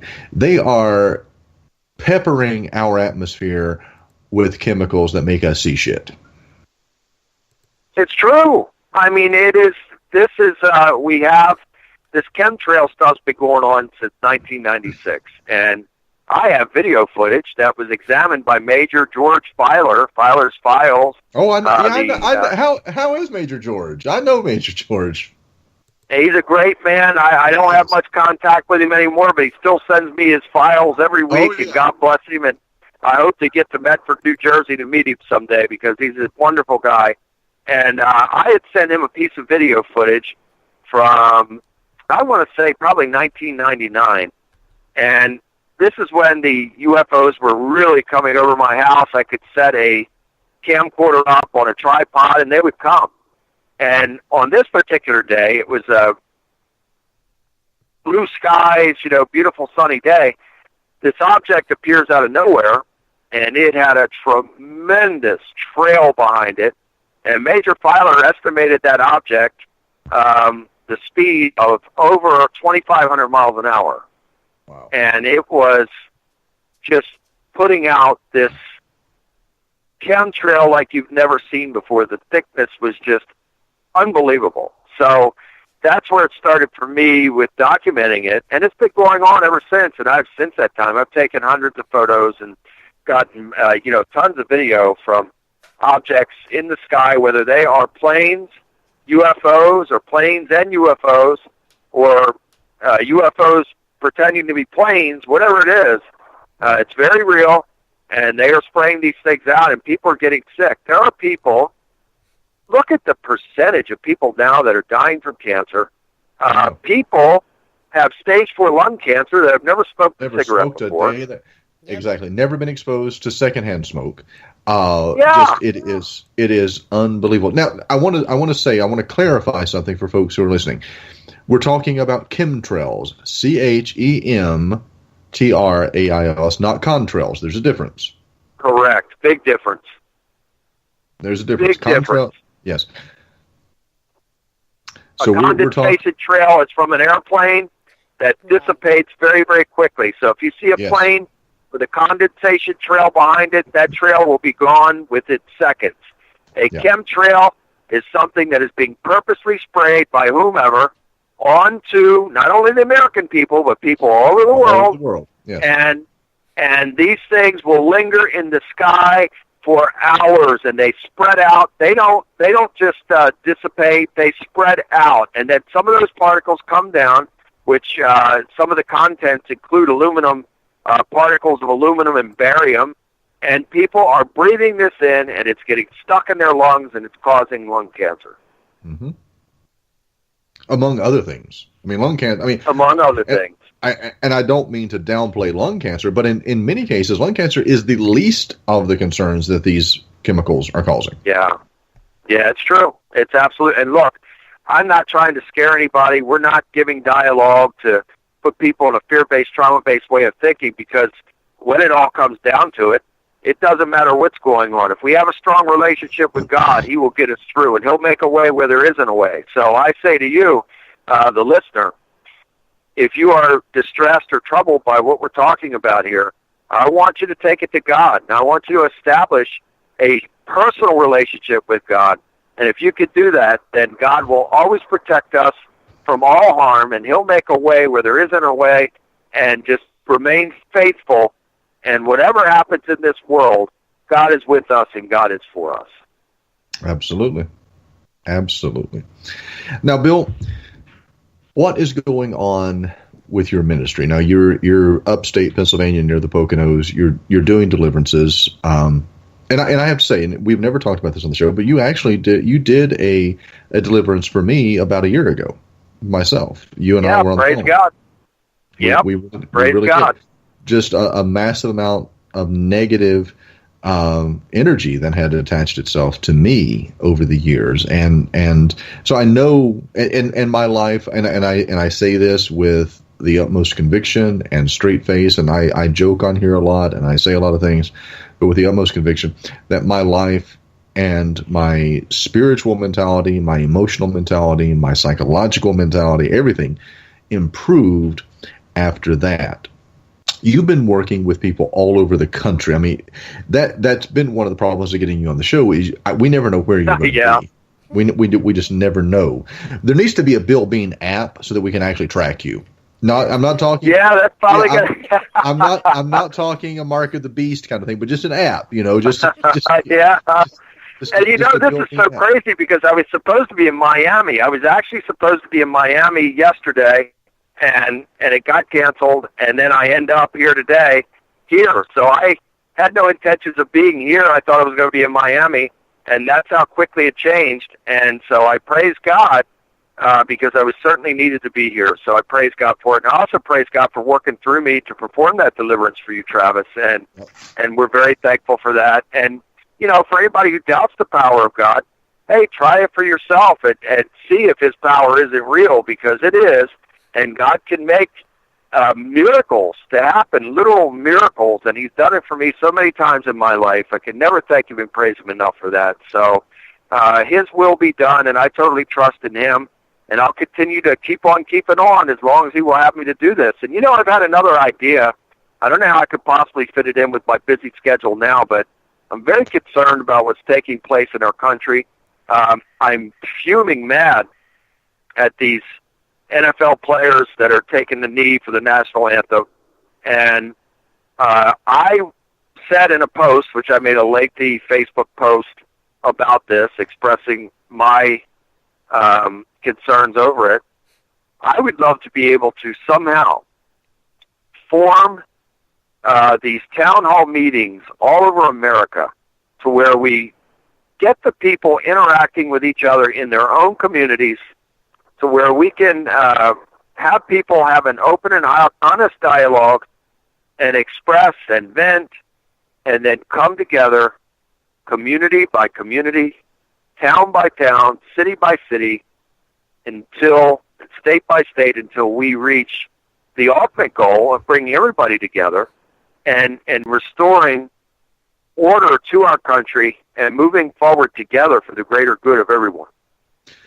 I do think that this country is lacking in unity of voice, unity of vision, unity of just unity in general. And I do think that a conversation has to be started. We have to be talking about these things. And I think, unfortunately, that is painful in many ways, because both sides have to vent and they have to talk. And I agree.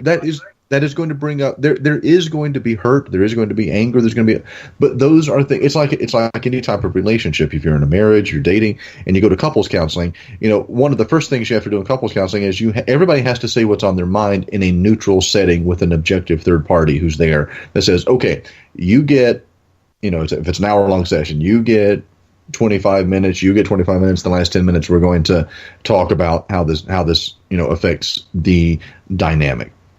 I totally agree, brother. And that's what it's going to take. It is. I think, unfortunately, there are too many people that are closed-minded and they only see their side of things. Nobody's seeing everyone's side. No one we really are becoming divided. That lack of unity, that lack of camaraderie, that lack of citizenship, that lack of everyone belonging to the same thing. We are a solid country. It's one of my favorite lines, from the movie National Treasure 2, Book of Secrets. Nicolas Cage is talking there, and he said, prior to Abraham Lincoln, people referred to the United States of America or the United States of America were. He said it wasn't until Lincoln that people started saying the United States of America is. It wasn't until Lincoln that people started referring to, it was a United States, was one body. It was one entity. And unfortunately, over the years, for whatever reason, and it doesn't matter who the administration is, we have gotten away from that. We have gotten to the point that we are dividing among ourselves. We are segregating again. And it's not just based on color. It's based on ideology. It's based on our ideas. It's based on it's based on religion. We are just segregating ourselves out to the point that we keep breaking off and breaking off and breaking off and breaking off until we're not a country anymore. We're not a people anymore.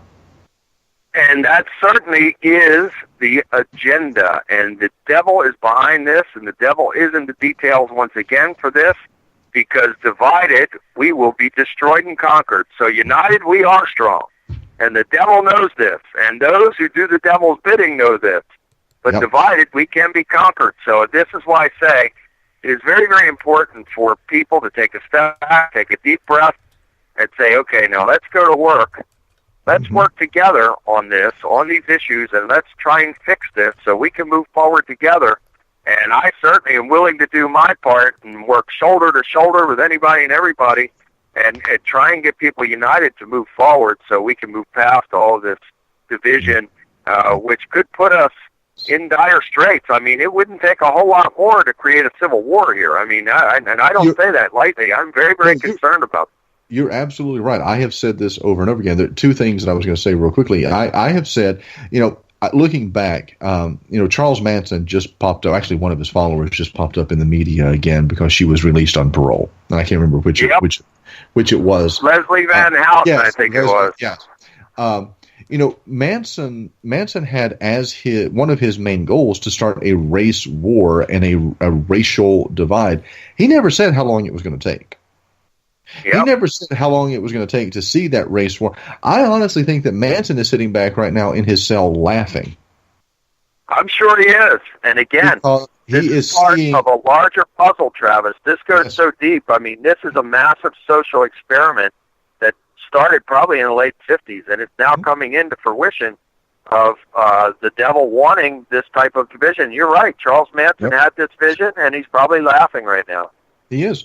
And, Lincoln said it. He's attributed with it, but it actually came from the Bible. A house divided against itself cannot stand.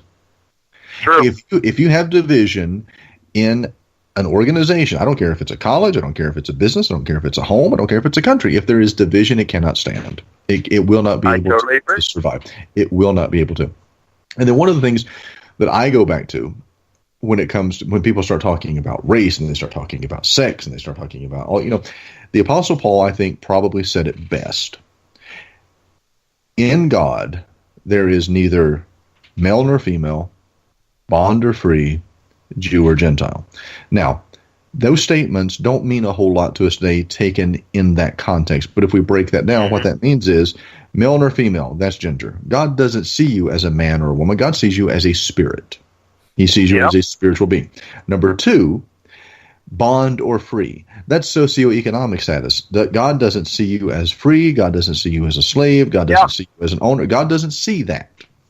And then the third is Jew or Gentile. Well, that's ethnicity. God doesn't see color of skin. God doesn't see. I totally agree. We're all his children. We are. Yeah. Yeah.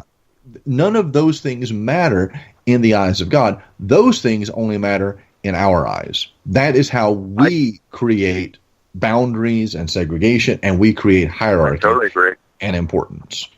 I totally agree. Not in the overall spiritual realm, the greater realm where God the Father exists. He doesn't do that. We do that. Yeah, and we're doing a very good job of it right now, and I just pray that that I could do more, and if I could somehow get out there and organize some of these town hall meetings and get neighbors talking. You know, we see this a lot. We read these stories that neighbors don't even talk with each other anymore. Oh, no. You know, people are very isolated. Yes. Absolutely. So we could go on and on and on about this and roll for this and on this and other topics, but I know we're coming up to the time, and I wanted to tell you about one of my divine UFO experiences, Yes. but we'll have to wait till the next time. Oh, No, please you know go what? ahead and Go tell us. ahead. Mhm. I want Oh, we have time? Okay. Oh, you go bet. for it. This Yep.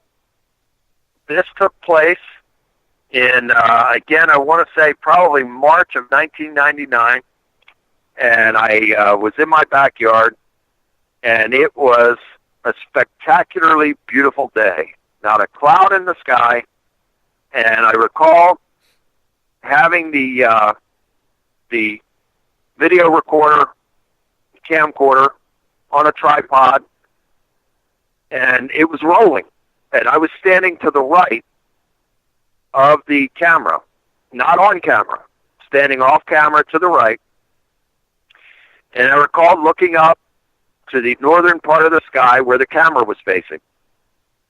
And now again, it was a beautiful blue sky. There was not a cloud in the sky. Mm-hmm. And I looked up and I said, praise God for this beautiful day. Right after I said that, this white cloud-like object comes in, and it comes right in front of the camera. Right in the sky, in front of the camera. Oh, I don't know, probably for 5, 6, 7 seconds. And then all of a sudden, it starts moving away back to the north from where it came, and it broke into 5 white balls, and then it just disappeared. Wow. I've got it. I still have the video.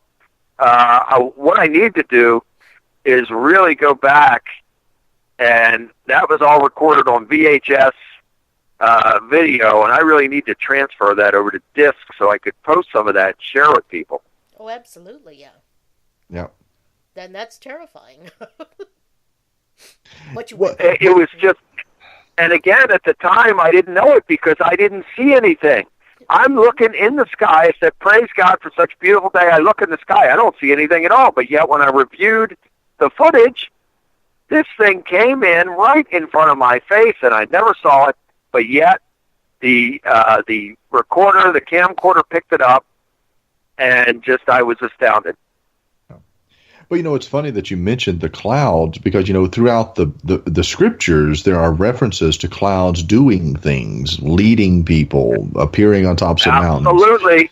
You know, absolutely, brother. There you go. And I mean, there are 70 scriptures that mention UFOs, and they talk about clouds, flying cloud, tabernacle, flying tabernacle, scroll, roll, met chariots, and many other things that mention UFOs. And another divine experience I had involving a UFO, one day, I would say probably in 2000, I was outside feeding the birds. I had a bunch of this bread, and I recall throwing it over the fence to these birds, and they all came, and I was feeding all of them.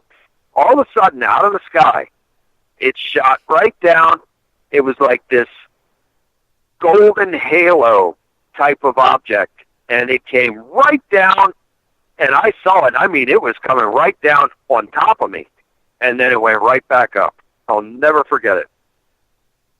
Wow. That was in stereo. It was. It Absolutely incredible. I'll bet it. And I mean, there were several other experiences as well, and I thank God and praise God for that. It was certainly confirmation from him that he does have favor on me, and I thank him and praise him for it, and I pray the same favor for everybody that God has on them and will have on them. Absolutely. Absolutely. Bill, tell folks how they can get in touch with you, because not just for deliverances, but there's probably a lot of people out there who have had UFO experiences, and I use UFO in a very, very broad sense. When I say UFO, I literally mean it the way it was intended: unidentified flying objects, things in the sky that are unidentified. There are probably people that want to send you pictures or video footage of things that they have seen, things that they have encountered, things that they may want to talk to you. They may want you to give advice. They may want a deliverance. How can they get in touch with you? Because like I said, not only do you show up to do deliverances, you also do over the phone and via Skype deliverances if you cannot get to those individuals. And you do this, literally this man, ladies and gentlemen, he goes 24 hours a day sometimes. I mean, there have been times he has messaged me, he has emailed me at 2, 3, 4 o'clock in the morning. He's like, I'm just now getting to bed. I've been doing this, and this. And I'm not singing his praises. I'm not hashtag Bill Beaning or brown beaning or bean nosing or anything like that. This is what I know from Bill over 7 years. This is what I know. He will message me at 10, at 4, 5, 6 o'clock in the morning, saying, I'm just finishing up a deliverance. I'm just finishing up answering emails. I'm just finishing up praying for people. This is what you do. You do this 24/7, 365. It is over and over and over again. And I have never, without end. I was going to say, in 7 years, I have never known you to not help someone if they needed your help. And I praise God for it. And again, this is what God has called me to do, and it's the greatest thing in the world to know what your calling in life is. So I praise God for it, and I thank you for the kind words, Travis. And for anybody out there that is in need, and like Travis said, if you have documentation or photographs or whatever, and you'd like to share that with me, or if you're in need of deliverance, if you're troubled by, and it just doesn't have to be demonic possession or oppression or obsession, or you could be under a curse, you could be having relationship problems, money problems, whatever it is, call me and we'll pray about it. And or actually visit my website and my assistant will call you, and then we'll have a call. But visit www.billbean.net, or if you punch Bill Bean into Google, you'll get the phone book. But that's the best way to get me, is billbean.net. You can email me directly from the site, and my assistant Melinda will get your message, and then she'll get it to me, and then I definitely will respond, and I'll help in any way that I can. And I'm just grateful and thankful to be in a position. And I pray that, like I said earlier, that something could happen to where I really could make an even greater difference with helping people to come together, community by community. So I'm trying my best to do my part, and I will continue to do so. And I praise God for working through me in that way, and we'll just leave it in God's hands. So again, if you're out there and you're hurting or you're troubled, or you have footage you want to share, just contact me, billbean.net, and I will get back to you.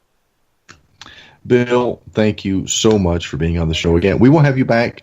I definitely want to have you back before the end of the year. Awesome. I'm there anytime you want me. We'll make it happen. And you know what I'll be doing? I'm actually on my way home as we speak. And so when I get home, after I eat a little something and take a shower, then I will be right back at it, answering messages till God knows when. So that's just the way it goes. We will be in touch. Thank you so much. Have safe, very safe travels. And all right, guys, it's been my honor and pleasure as always. And love and God bless you both. And look forward to the next time. And we will never run out of any shortage of things to talk about. That's for sure. No, Never. We will not. All right, guys. Until the next time. We'll talk to you soon. Thanks, Bill. Bye-bye. Bye-bye. Bye.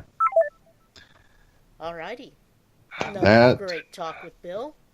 Always. And we actually got to talk about the things he wanted to talk about this time. Exactly, yes. Yeah, I know. It was great. So now, yes. Next episode, Sunday. What time Sunday? Are we doing 9 to 11? Yeah. Oh. Your time, Eastern time. Now, Yeah, you won't. don't confuse folks. It's 8 to I'm sorry, 10 Eastern time. Central. 9 to 11 my time. I'm sorry, I'm just trying to figure it out. Okay, 9 to 11 my time. I need to know these things. That is Sunday, 9 to 11 with Christy Lee. Yes. Yep. And then Wednesday night, 9 to 11 Eastern, my time, 8 to 10, all you people in, west of me. Kodrosha Onakero, Cece the Huntress, Queen of the Paranormal. She will be our guest, at least for the first hour. Hopefully, fingers crossed, I'm going to see if I can work my magic and we can keep her on the phone for longer than 1 hour, because I like this being a show of firsts. It's the first time she's been on our program. It's the first time we've been in the presence of paranormal royalty. And if I can get her to break her tradition of only doing 1 hour, then by God, I will. We will try to push it for 2 hours. I will try to push it for 2 hours. Mm-hmm. So, sounds like a plan. I will say this. I have had several phone conferences with her. Like I said, she was a recommendation from Bill Bean. She wanted help with her branding, and we ended up not working together. She has done some amazing things with her brand. She has gone so far above and beyond where she was when she contacted me 4 years ago. And it's so amazing to see. Or actually, 5 years ago now. It's so amazing to see what she's done. But she is fun. She is hilarious. She's a lot like Bill. She's a lot of great stories. She's done a lot of things over the years and knows a lot of people, and has been in this business for a very long time. She will be a great guest. And I really feel stupid that we haven't had her on sooner. But I just never even thought about it. And for some reason, I know, and for some reason, a couple weeks ago, I'm like, well, shit, I need to get the Queen of the Paranormal on the radio show. Absolutely, yeah. Well, I know. I think it might have been kind of due to me bringing on the astrologer and the Christo-pagan witches. It could have been, yeah. Yeah, I think that kind of prompted you on that, maybe. It could have been. And there's actually it dawned on me. There's another group of ghost hunters. We actually haven't had any ghost hunters on the show in a long time, other than Richard Estep. June and Ross, but June and Ross. That's time, yeah. Well, that's why. Yeah, I mean, other than our regulars, we really haven't. Lee and Patty and their group, they were on last year. We really probably need to get them back on. They've got a lot of things going on, but there is an all female group of ghost hunters that again came to me 4 or 5 years ago, wanting me to work with them on the branding. I ended up not working with them. Tina Storer is a friend of mine on Facebook. She's one of them. And she has gone through this whole lifestyle diet change. She had a lot of health problems, and she actually posted to Facebook today, as a matter of fact, a lot of some before and after photographs of the process that she's undergone with changing her diet and changing her lifestyle, and she's just has some amazing strides forward in that. But they have their own paranormal TV show, radio show, podcast, all that. It'd be great to have them on the show and just kind of get back into some fun things. Absolutely, yeah. Mm-hmm. And we've got Halloween coming up, and I'm so excited for Halloween. Woohoo! Here we go. I know. I love Halloween. It's one of my favorite holidays. I was the black sheep growing up in the Christian school. I loved Halloween. Nobody else liked Halloween. You weren't supposed to like Halloween. It's a devil's holiday. Yeah, but it's a fun holiday. Exactly. I get to dress up and get candy. I don't like candy though. I don't like sweets. So. Well, I mean, it's All Hallows Eve, which has beginnings, way before Christianity. So. Yeah, but even the Baptists don't even acknowledge that, because that's a Catholic holiday. All Hallows. I mean, they don't. The Baptists, they're like, no. I know, and then All Saints Day the next day. Yeah, they don't do that one. The thinning of the veil, the night of the thinning of the veil, and Baptist. the whole history of I know. up as other things so that the evil spirits couldn't recognize the bad people and drag them to hell, and we didn't. On and on and on. Baptists don't have saints. We don't have that. Well, that's unfortunate because I was raised Catholic, and I like the Saints. I think they're pretty cool. The Saints are really cool. I enjoyed that, and I was married to a Catholic, and getting to know the Saints and exposed to them and realizing what they stood for and all that. We don't have that. Well, that's Baptist that, like I said, that is just unfortunate. It was. We didn't have a whole lot of things. Well, dang. We didn't have Halloween. People don't dance. That was one of my favorite jokes growing up. I even told this when I was a pastor. I told it from the pulpit. Do you know why Baptists don't make love standing up? No, why? They're afraid their neighbors will think they're dancing. Oh, I had one that I heard once. It's a little less less correct, but it was, do you know why you always take more than one Baptist fishing with you? Why? Because if you only take one, he'll drink all your beer. There you go. It's true. Well, it's like the difference. Do you know the difference between a Baptist and a Methodist? No, not at all. The Methodist will speak to you in the liquor store. Yeah, well, and the Catholics, the fathers. Oh, well, drink please, they'll drink with you on Friday night. They'll give you their discount card. I mean, come on. Right. Hey, here you go, son. Go get yourself some Scotch whiskey. So anyway. Yeah. Sunday. I see you were going for Father O'Malley, but it I was going for Father O'Malley. It didn't work. It didn't. I'm tired. It's been a long damn day. Father Gibbons. Yeah, that was it. Little Barry, what's his face? Yeah. Sunday night, 9 to 11 Eastern Time, 8 to 10 for all you people west of the Mississippi. It will be Christy Lee, and she will be our guest Sunday night, special show. We do those occasionally. Don't be surprised. We'll be back Wednesday night, Cola Rocha, Ona Carroll, Cece the Huntress, Queen of the Paranormal. And what song is taking us out, Wendy Lady? I believe we'll go with The Light by Disturbed. Or go with Disturbed by The Light. Either one works. I don't... Well, I've only got the one loaded, so... Everyone have a great rest of the week. We'll see you on Sunday night here on Mystic Moon Cafe. And a good night to everybody.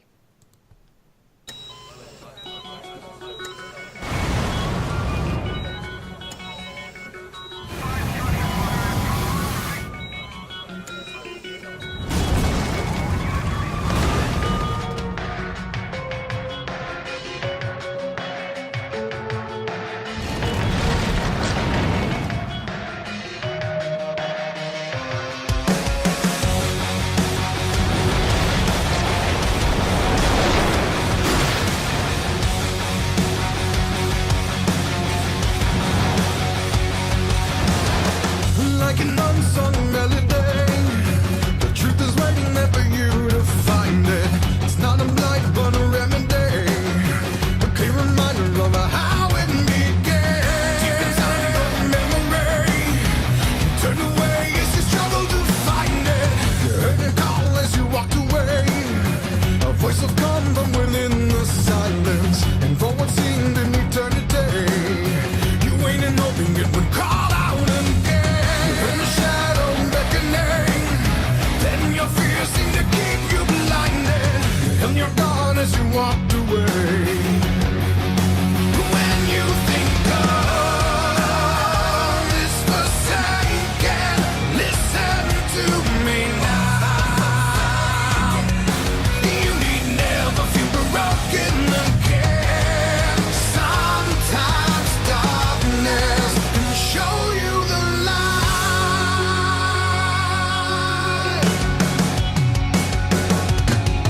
An unforgivable tragedy, the answer isn't where you think you'd find it. Prepare yourself for a reckoning, for when your world seems to crumble again. Don't be afraid, don't turn away. You're the one who can redefine it. Don't let hope become a memory. Let the shadow permeate your mind and reveal the thoughts that were tucked away, so that the door can be opened again. Within your darkest memory,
You're listening to Mystic Moon Cafe. The views and opinions expressed by guests do not necessarily reflect those of the hosts, the network, or our sponsors.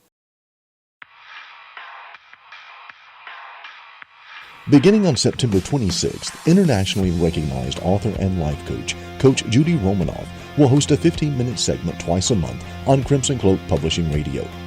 Coach Judy Romanoff, known for turning tragedies into triumph, has touched the lives of millions of single-parent families. Her tale of woes of turning negativity into positive energy has led to being a former guardian ad litem with the courts, a parenting expert in the area of divorce and single parenting, producing a professional video titled Practical Knowledge for Facing Divorce and Single Parenthood, a talk show host, media personality, and motivational speaker. She was recently called the Dr. Phil of Family Court. She will be taking your call-in questions, issues, and concerns. Don't miss the first installment, Tuesday, September 26th, during Crimson Cloak Publishing Radio, part of Mystic Moon Mafia.